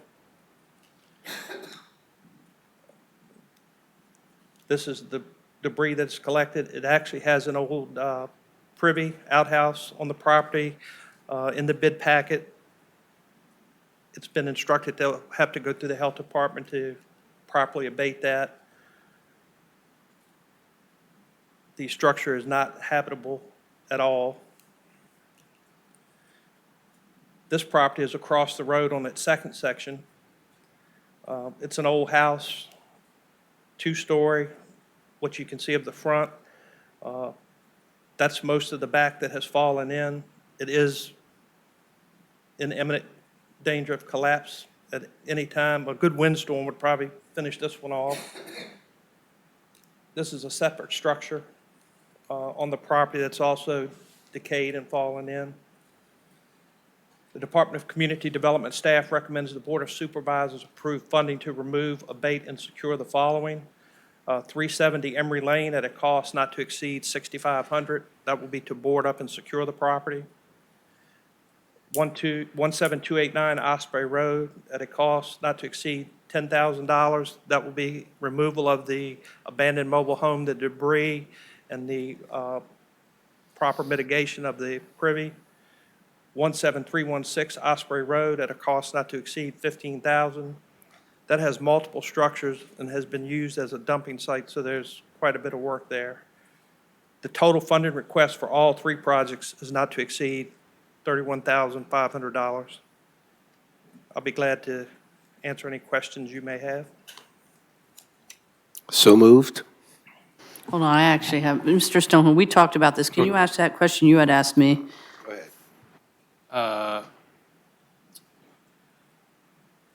How do we recover these costs? Tax lien is placed on the property once we pay for it. Kind of like what they did with that medical building where they took Exactly. that piece down? That's how the ordinance is structured, is once we pay for the service, I get all the receipts, the funding, all of our time, have the bill accurately depicted, forward it to Mr. Gregory. Mr. Gregory does a tax lien. It comes back to me, I take it across the street and record it immediately.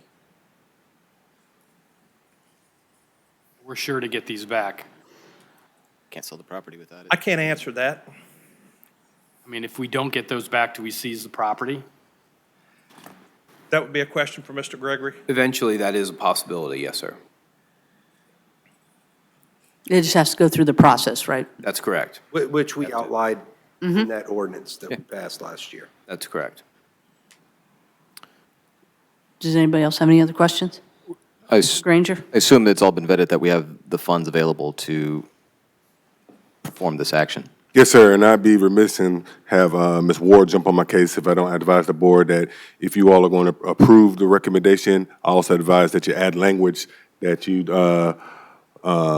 transfer $31,500 from contingency funds to the general fund and appropriate it to the IFB funding request. So just language transferring money from contingency to general fund. Do we have a motion? I'll move to approve as presented with the addition to transfer money from contingency to the general fund in the amount presented. Second. Any discussion? All those in favor? Aye. Aye. Any nay? Chair votes aye, motion carries. Thank you. Thank you. Department of Parks and Recreation, Mr. Clark, you're back up again. Parks and Recreation policies.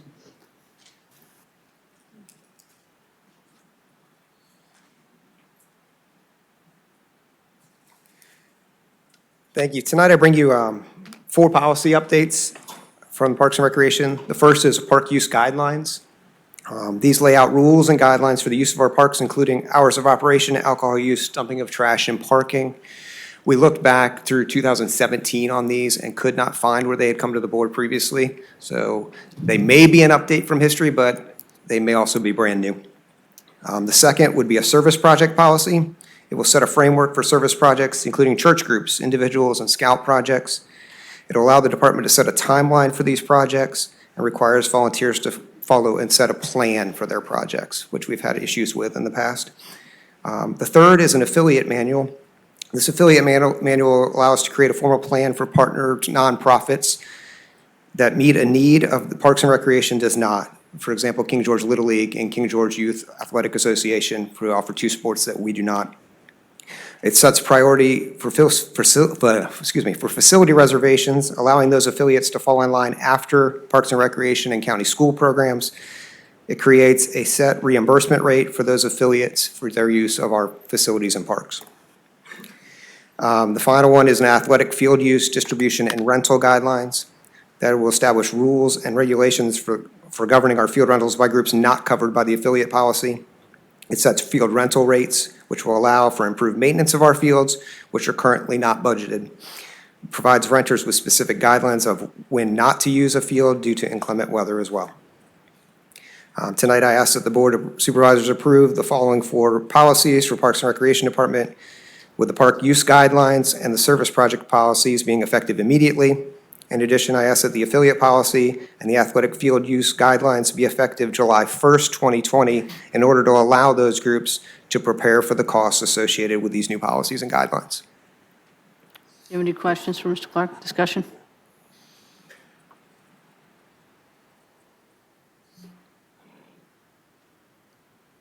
I don't know if this is the time to talk about maybe getting some type of local ordinances to address some of these problems that we've had down at the parks, mostly of drinking or trash.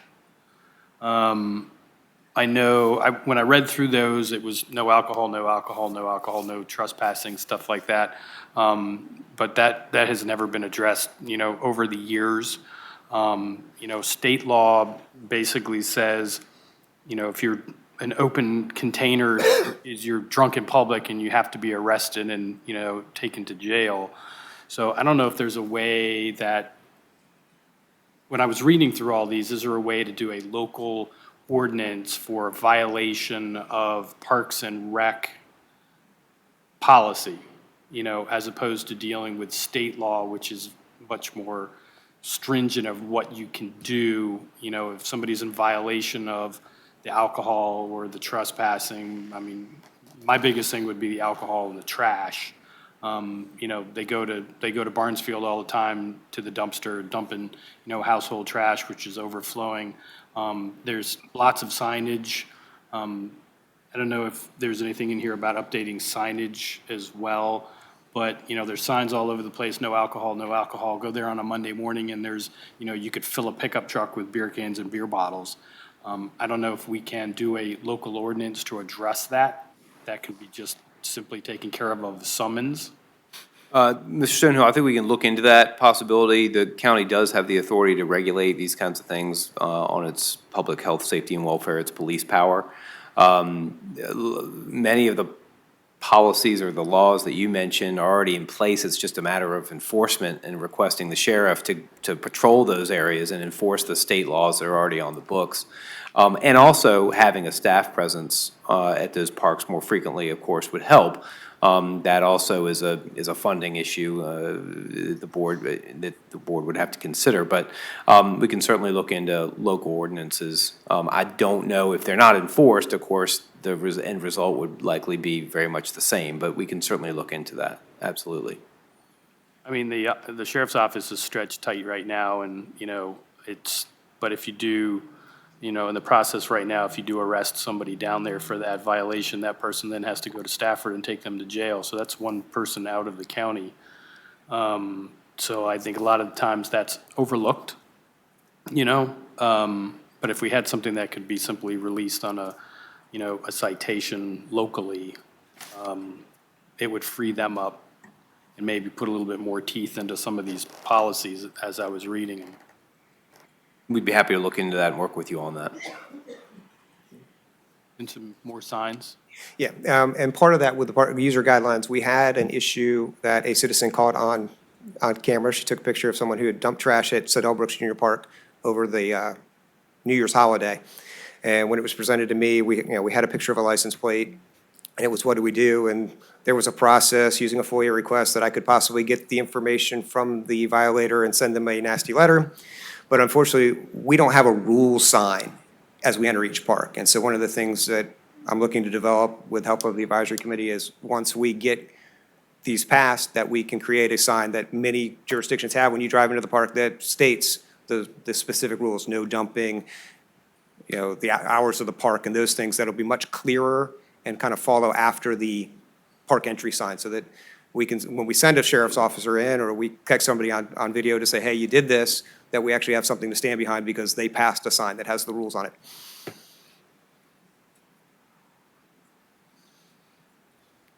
I just want to thank you for taking the time to do this. All of these are much needed. I can tell you by being first a Little League family and then a travel ball family, it's needed because we have travel ball teams coming down from Stafford using Sealston on a regular, and there should be a pecking order. Our county residents and our county team should come first. And so I really appreciate you pulling this together, putting it in writing so that there are standards and no one can say, oh, you got treated better than me because. So thank you. Mr. Manager. I move to approve the 4 policies as presented. Second. Any discussion? All those in favor? Aye. Any nay? Chair votes aye, motion carries. Thank you once again.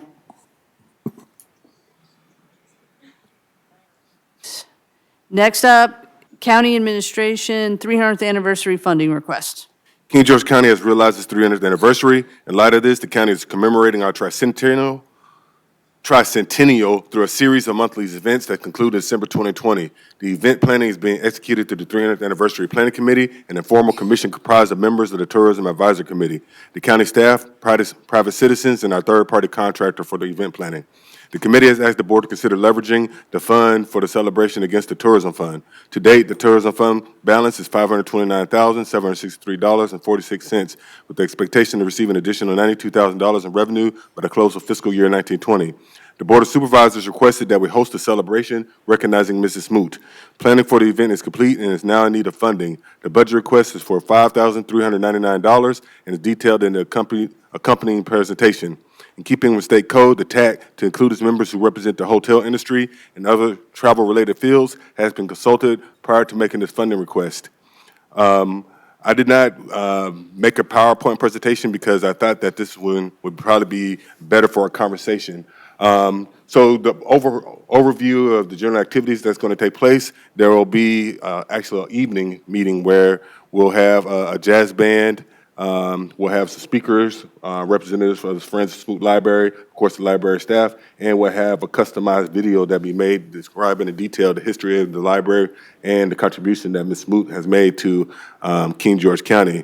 And then that will conclude with a social, but simultaneously we'll also be utilizing this as a fundraising opportunity for the Friends of the Smoot Library to generate more funds for the library. As the board is aware of the history of the conversations that's taking place between the Board of Supervisors and the library, we've asked year after year after year, hey, increase your fundraising activities. And this year, and this event is actually an opportunity that the Friends of the Smoot Library is going to utilize to actually generate a more robust effort in fundraising for the Smoot Library. More importantly, conversations that I've had over the last 2 years with the library director is the facility itself.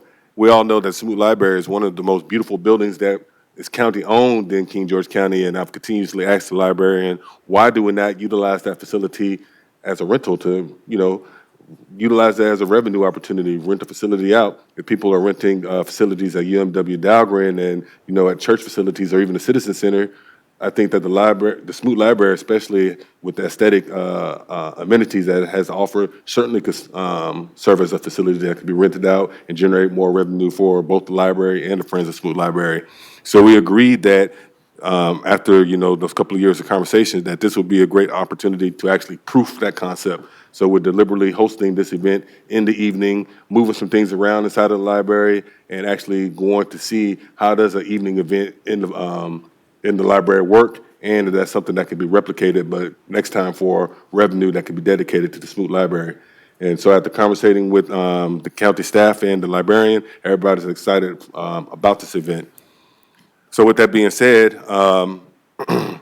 I'd recommend the board authorize $5,399 in expenditures against the tourism fund to fund the Smoot Library celebration in support of King George County's 300th anniversary celebration.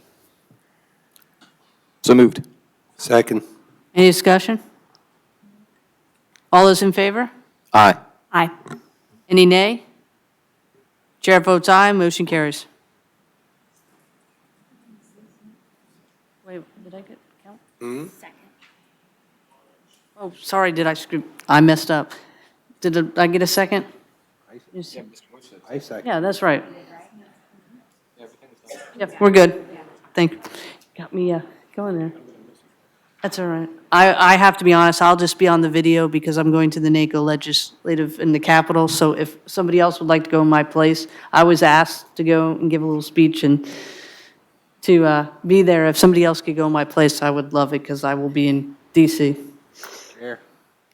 I'll go. Okay, thank you. And thank you, Mr. Gravitz, for filming my part for it. It should be a good night. Mrs. Smoot has given a lot to this community, a library and a park, and it's great to honor her contribution as a humanitarian, especially for King George County. So thank you for the Tourism Committee for doing that, and Mr. Minor for facilitating that. Just doing a shout out to you. All right, next up, Smart Scale project discussion. Oh, boy. Ready? Yeah, of course. Good evening, Madam Chairman, members of the board. So this is just a continued discussion, also to get you guys' approval of the projects that were presented to the county by GWRC and VDOT. So I believe you guys should have handouts.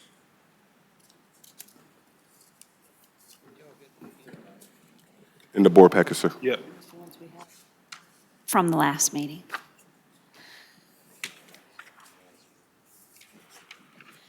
I know I'm And looking it's at in the it packet. on the screen.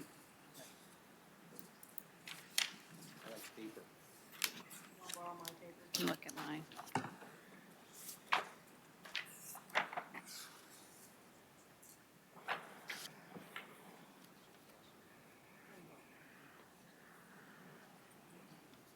You can use mine.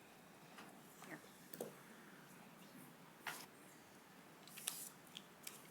Ready? I'm ready when you are. All right. So we had can you go just a brief summary again of the options? Yep, no problem. So US 301, Route 207 corridor study, VDOT recommendations to remove the crossovers between, this is from Caroline 207, I believe that's what it is, 207 to 301, all the way up to the new bridge. The next one is the 301 Ridge Road median U-turn enhancements, the 301-206 Dahlgren Road quadrant roadway enhancements, and the Indiantown Route 206 Dahlgren Road roundabout intersection. Now, let me clarify. We have 5 applications that we could submit as King George County. Is it 4 or 5? 4. 4, okay. And one of the projects, Can I? yes. I'm sorry. As you are, Technically, we can file pre-applications for 5. They are only going to let 4 go through for applications. Okay. I know you have background in doing this before, but the one for the 301, 207 Yep. corridor is GWRC sponsored, and they're going to be the driver on that. Am I correct? I just want to clarify that. Yeah, so it doesn't have to be, that's something that we can choose. I think what GWRC and VDOT is looking for is a joint effort on that project with Caroline County. Now, that's not something that we have elected to do, that's just an option. And now when we went to the meeting, the way I saw it is, it's either Caroline or King George. And I thought about narrowing, and that's why I brought it back up again, because we talked a lot about it at the last meeting, narrowing the study area from the 301 corridor to the 205, 301 intersection going down towards Dahlgren where the motels are. Because as some may know and some may not know, that is a very heavily traveled area. It has a lot of residences and businesses, and those turning areas are vital. There is not a lot of deceleration lanes or way. I mean, I know on my road, and I know Mr. Richard had related a story to me tonight before the meeting about he had an experience with the fact of that inability to turn in those turning lanes and it getting bottled up, just as a story. But that they do a study concentrating on that area because that is a heavily trafficked area in that section to make sure that we don't eliminate lanes willy-nilly. Do we need to add deceleration zones? I just thought that would be a more strong proposal because that is a need, especially with the homes going in on Eden Drive and the potential for the Ralph Bunche Humanities Center right at that intersection. That's that whole corridor. And if you start removing all the ways for people to turn around or to get to their houses, I think people just don't realize how many houses are off of those side roads that you think there's only one house, but there's more than one house. Understood. So can I add something from the FAMPO meeting, GWRC FAMPO meeting? So how it was presented in the GWRC meeting was in the executive director's report. The statement was made that she had met and discussed with King George County and Caroline County prospects for a joint application. How it appeared in the slides in the FAMPO meeting was there were two sections bracketed off. One section would be a King George County only project for the area north of 205 on 301. Gotcha. The other section that was bracketed off was a joint project, GWRC, King George County, and Caroline County. Only the section of 301 south of Route 3 to the county line and the entire corridor in Caroline County. So my guess is probably GWRC is looking at it as they have to do, if they are filing this application as GWRC, they have to do what's best for the region, Right. which they're probably more inclined to do that. Right. And if they want to do that, that's going to count against their applications. Right. We don't need to count that as one of our 4, which means if we go with your 3 original recommendations, and I didn't have any heartburn about those, that means we have a 4th slot open. Let's face it, we could do 5 pre-applications, but why waste staff time if we know only 4 are going to, let's pick our 4 strongest. Right, understood. So we have an opportunity to pick a 4th project that was not previously identified. Right. I have a few ideas. So one, if we could possibly pick something on 301, because there is a fresh study, and that strengthens your score. Yep. It is a corridor of statewide significance. Yep. So that's going to strengthen our score. Yep. Because we're a rural community, we are weighted higher on the 2 factors of safety and economic development. Correct. So we want to pick a location that has higher incidence of crash. Yep. So we'd want to consult the crash data. Yep. And we also want to try, if we can, to find a location that has lots of commercial property available for purchase. Yep. Or in the process of development, so that'll lend a higher score too. Yep. Agreed. I have an idea. Shoot it. I don't know what the crash data looks like, but I was thinking of 301 at southbound, it's Port Conway, and northbound, it's Salem Church Road. Yep. Is that near the dealership? Yes. That is a trick. And there, as you go south down 301 from Route 3, there are for sale signs up all over the corridor down there. Yeah, exactly right. So I think you'd have a strong application as far as economic development goes. Okay. But like I said, off the top of my head, I didn't look at the TREDS data too closely, I so. think that's a great idea. I've spoken with the dealership, and I know that they are in expansion mode. So as far as making that application stronger, I'm pretty sure we could work with them to figure out, what they plan on doing there to help that application along. So. Any other thoughts?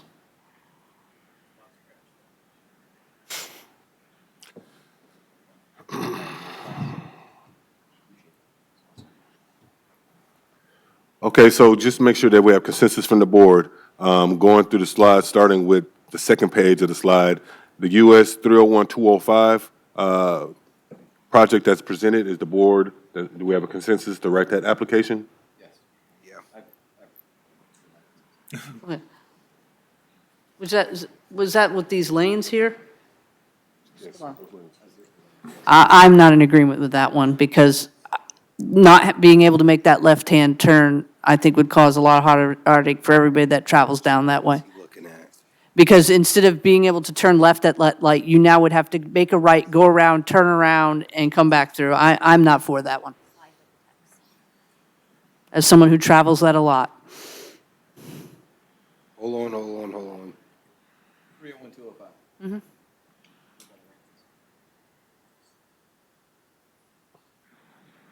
Yeah, that's just my vote. I mean, that's up to you guys. I'm with Kathy on this one. I just think that's going to cause more grief then. I agree. Thank you. Can we ask VDOT for an alternate solution for the same intersection? I think might be an alternative. They've done that in the past for us, where something was configured one way in the 301 study, and we asked for variations. I mean, it was a circle originally. Now, bear in mind, though, that's going to have an impact on your level of service, your LOS.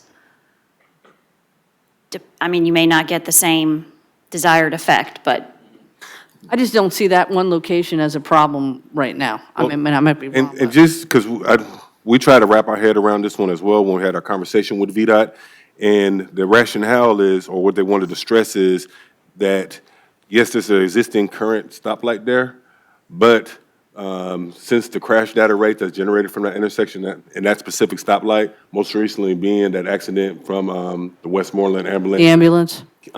Killed that incoming traffic, they felt that it would seem counterintuitive to have 3 stoplights and these long U-turns, but these stoplights are actually synced.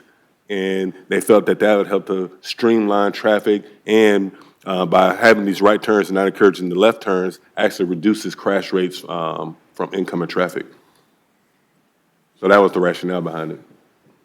I still have to disagree, so I would not be in support of that one. Okay. I get the idea where you're saying those lights are all going to go basically, when the main intersection goes red, you're going to have those go green for you doing the U-turns. So it's not as convenient necessarily for someone who wants to turn left, but I don't know, I see how that could help with reducing incidences. I also just see, they'd have to make a really long U-turn lane there. And where are you going to put it? For the amount of traffic that makes a left there, and I do it every day, that'd be a really long turn lane. My heartburn with this thing is, one, they want to move the flow of traffic. So you're going to take one red light and turn it into 3. Doesn't make much sense. That's not really what it's doing. But they're talking about syncing. Yeah. Supposedly, the lights are synced over by Dalgan Road in 301.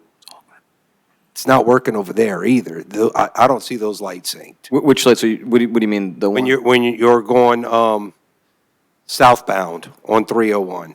Okay. All those lights leading up to that supposedly are synced to move the traffic.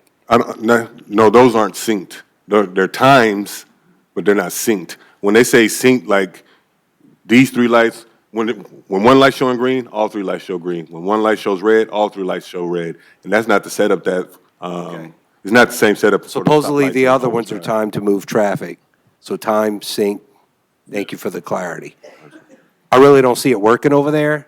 So I really don't have much faith that this is going to work either. I can't support this one. Dr. Young, VDOT, if I remember correctly, has a series of videos that came out when they did this 301 corridor. Could you find the link for us and forward it to the board members so they could see the video scenarios of how these intersections work to get a little better understanding of Oh, I know. how the flow might possibly go?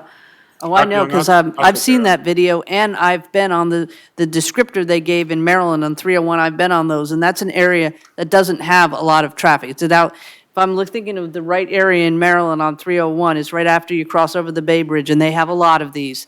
There's nothing there. So it's really easy to make those turnarounds. It's not the same as King George, and I have seen the videos, because I went to the initial meeting about 2 years ago, and I just don't see it in an area like ours. In different areas, it might be different. Like in Caroline County, I could see that in that long stretch of nothing, but I just don't see it. So I can get a hold of the video, and also it seems that my understanding is the board consensus that you all want us to find a different alternative for this. The board doesn't like this alternative. Okay. So we still want the intersection, just not this design. Okay, then that takes us to Route 206, that which the is end the of third town? slide of the presentation. Route 206, 301 intersection. What is the board's consensus on this project?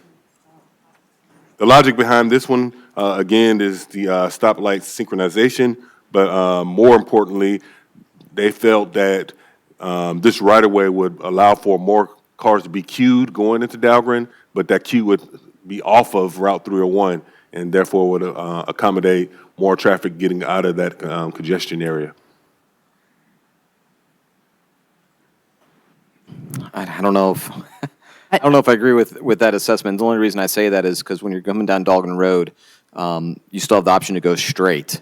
So you can't turn left, and there's a significant number of cars that turn left. So then if you're going to say all of those are now going to start going straight, or they're going to turn right, to turn left, to turn left, to turn right, I don't know. I feel like you're going to probably actually be hammering A gate a lot more. And you'd also probably see a lot more cars on Owens because you're going to have people who don't want to go through this intersection then saying, I'm going to go around down Owens to the intersection over by the Sheets and the. And I will tell you, Owens cannot handle it, okay? What they're creating right here is 3 congestion points instead of 1. I see them creating more backup. Again, I think it's synced. I don't think it's going to create congestion. I just worry you're going to have the mentality that people are going to look and say, I can't turn left there. I'm going to turn left at Owens, and you're going to get a lot more cars down Owens. I think you're going to have the backup coming out down 206, but then you're going to have in this little loop thing, this sack or whatever they want to call it, you're going to have that backing up and giving a pinch point over here on 301. So you're going to have 2 congestion points right there, and people are going to try to miss that. So like you said, they're going to wind up on Owens, and Owens already cannot handle it. Do they have, in the studies they did they have anything to address B gate or anything that we could substitute it for or not? No, ma'am. Asking for it for years. There is a different configuration. Was that the flyover? Because I remember in the original 2 years ago, they had a flyover there. They might have scrapped that a long time ago. Yeah, I'm not sure, but there is a different configuration, and essentially it is what you've seen for the 205 configuration now. I remember It's that one. basically that one. I have it here if you guys want to pass it around real quick. But I remember they had mentioned a flyover too, but they probably scrapped that, right? Have you seen? I'm good. Pass it down. I do think it would help with, I think it would help with flow. I just think you'd have a lot of mentality saying, I'm going to try to avoid that intersection now, and it would increase traffic on Owens. To Jeff. And then my question again, you have to make some pretty big turn lanes. And is there really anywhere there? I don't know. I don't know how there's a solution.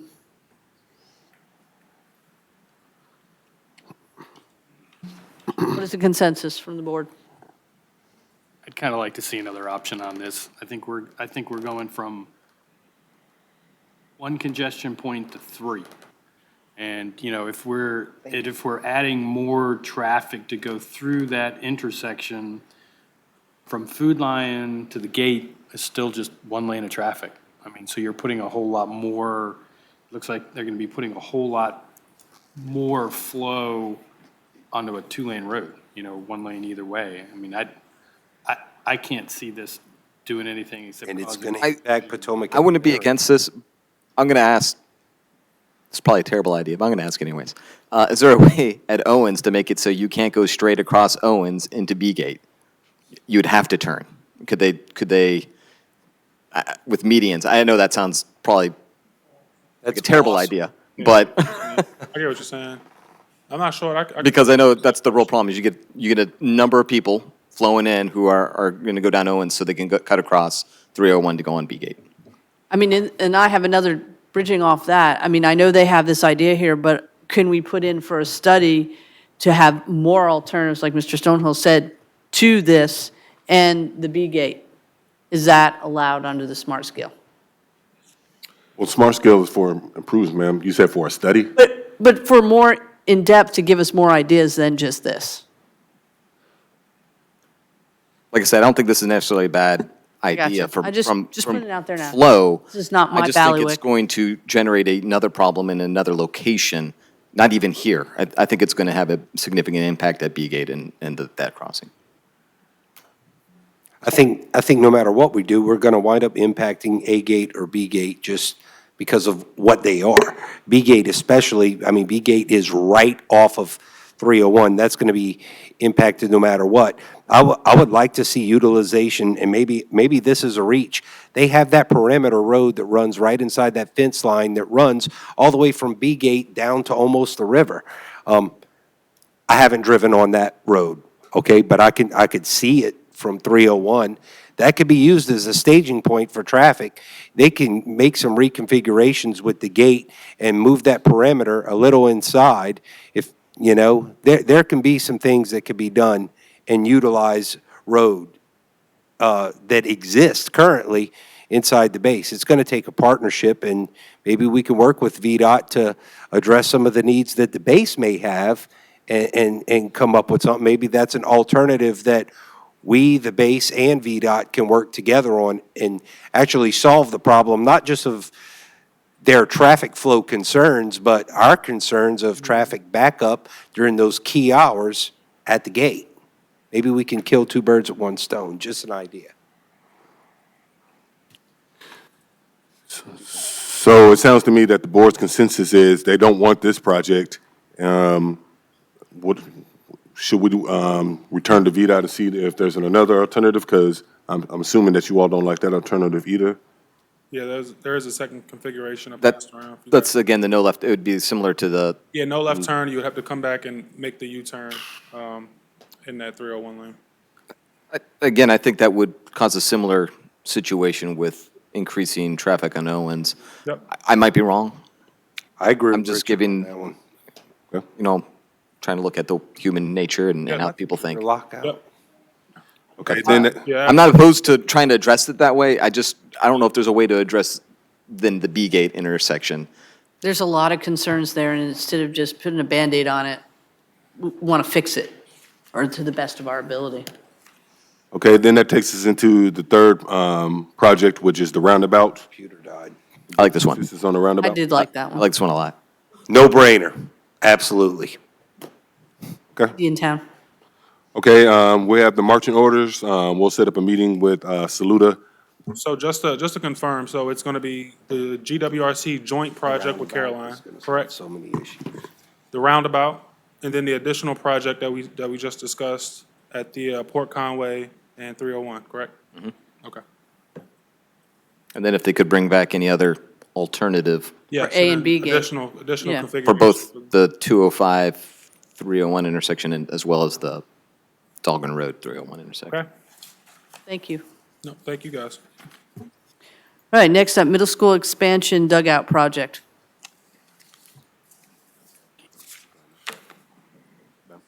What was that? Oh, I'm sorry. Okay. Give me 1 second. let's see. Okay, on December 3rd, 2019, the board approved change orders number 1 through 6, except for line item CE number 012-RFP-004-softball dugouts. Branch Construction initiated work on this line item under an owner's request and the good faith that the company would be paid for services rendered. In light of the denial for the payment, the construction company has ceased work on the dugouts and the project remains incomplete. After a thorough review of the change order process and the details of the dugout project as supported by the documents attached, both the county attorney and county administrator find it in the county's best interest to approve the line item and complete the project. I recommend the Board of Supervisors approve line item CE pound 012-RFP-004-softball dugouts in the amount of $37,425.71. I know we discussed this before, and the previous board did not want to approve this. And I don't necessarily disagree that I have a little bit of concern with the fact that this was pushed forward in the first place. But at the same time, I mean, we do have an engineer there who is involved in the process as well. And so from the perspective of other companies coming in to do construction here, and the view of our county then saying, hey, we're not going to back what our employees say, that we've given them that authority to make those decisions, I think it's not in our best interest to not approve this. I think it should just be a discussion that maybe we should be a little more careful in the analysis from our employees to look at some of these things and verify that it's the appropriate thing to approve in the first place. But I think it's important to move on with this. I agree. At the end of the day, who suffers if we don't do this? 12 and 13-year-old girls who play softball for King George Middle School. And the teams that they play against come and see what is this place? No dugouts for the girls softball team, but hey, we have them for the boys baseball team. I think it's unfortunate how this played out. I think somewhere in Dr. Young's chain of command, someone authorized something that perhaps should not have been. I think that's an administrative issue for Dr. Young to deal with. I don't think we need to deal with that. I do agree with Mr. Granger. We need to move on and get the bill paid. Did you want to say anything, Mr. Bush? I concur. County staff was present. It was approved on site. We need to honor it. And for clarity, this had nothing to do with the school board or their process. This was something totally separate that we wanted to look at, but a county staff member did approve it, so we need to pay it and move on. Mr. Stonehill, do you have anything? We have a bill, we have to pay it. So I think the county kind of got hosed on that. I just think that this is, whoever agreed to this is, I don't know. I mean, I just think that's just godly expensive for what we got. And, you know, whoever went ahead and approved it, I mean, they should be spoken to. I mean, I just, there are a lot of other options, but, you know, at the end of the day, we have a bill, we have to pay it. I agree with that. My only comment on this is because, as I was very vocal about it, but I'm not going to hurt kids. I was a coach for many years. I support all athletics. But if we renovate any buildings from now on, we need to be more diligent up front to make sure we notice the costs and not just take the low bid and then we get all these consent orders. And that's my biggest heart. Change orders, I'm sorry, apologize, I always say that wrong. To make sure everything comes up front and we know what we're getting into and not all these surprises. And that's my biggest heartbreak about this, because the material and everything was there and now it's not there and now we're paying a big price. But those kids deserve that field and that dugout and a place to play. And that's why we should approve it. Move to approve as presented. Second. Any discussion? All those in favor? Aye. Aye. Any nay? Chair votes aye. Motion carries. All right, County Administrator's report. Yes, ma'am. I'd like to advise the board that the County Attorney Recruitment Committee concluded interviews today, and now they would like to move forward in the second portion of the process, which will be interviews with the finalists and the entire board. So I'd like to ask the board for times that you all are available to conduct the interviews as an entire board, and then request permission from the Board of Supervisors to advertise a special meeting of the Board of Supervisors. How many Two, interviews? there'll be 2 finalists. Okay, we're looking to do them back-to-back, or are we looking for one? Yes, sir. I prefer to be able to do them all in one day, back to back, prepare for about an hour apiece, so I'd plan for 2 hours, 2.5 hours. Okay, understood. How soon are we looking to hold this? At you all's convenience, sir. Okay. Everyone else, when's? Jeff, I'm sure, is probably a little more available at the moment than some of us, so. It's not a bad thing, is it? Next week is pretty full for me. I mean, there is Monday, but I could do that. So Monday, the 10th, wait a minute, do we have something like that? is the CT. Yeah, never mind. Yep, Centennial our 3 Celebrate our hires. schools at the high school at 5:30. And 11th, we have a work session, and on the 13th, we have a work session. What about Monday right after lunch? Yeah. And then you got a break, and then you got CTE. I can make that work if everyone else is available. At what time? Start at 1 o'clock, if he's saying it's going to be. If Dr. Young's saying it's going to be 2 hours, 2.5 hours, if we start at 1, that should bring us to about 3:30, and then we conclude, and then we have the event that evening. If everyone else is available, I can make that work. I can do that. Can anybody else make that? Can everyone else make that? I really can't. I can do Wednesday evening next week, but because of the travel at the end of this week for the county and other commitments next week, I really can't make the middle of the day on Monday work. It's fine. How about Friday? This Friday? That's this Friday, No. or No, Friday the 14th? that's Valentine's Day? It is.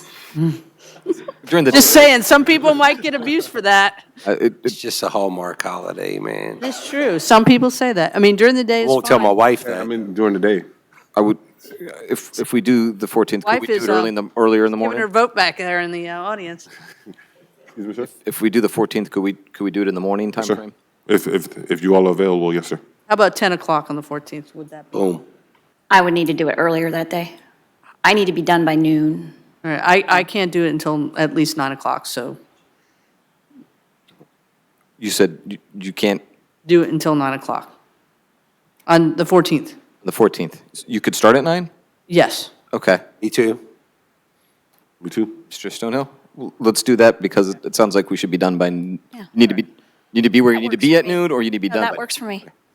14th, 09. That works. Yes, here. And Madam Chair, that concludes my report. So you need a motion from the board to advertise Oh, yeah. a Roger that. That's a correct. special meeting? Yes, sir. Would you like to make that motion? I move to authorize the county administrator to advertise a special meeting of the Board of Supervisors, February 14th at 0900. Second.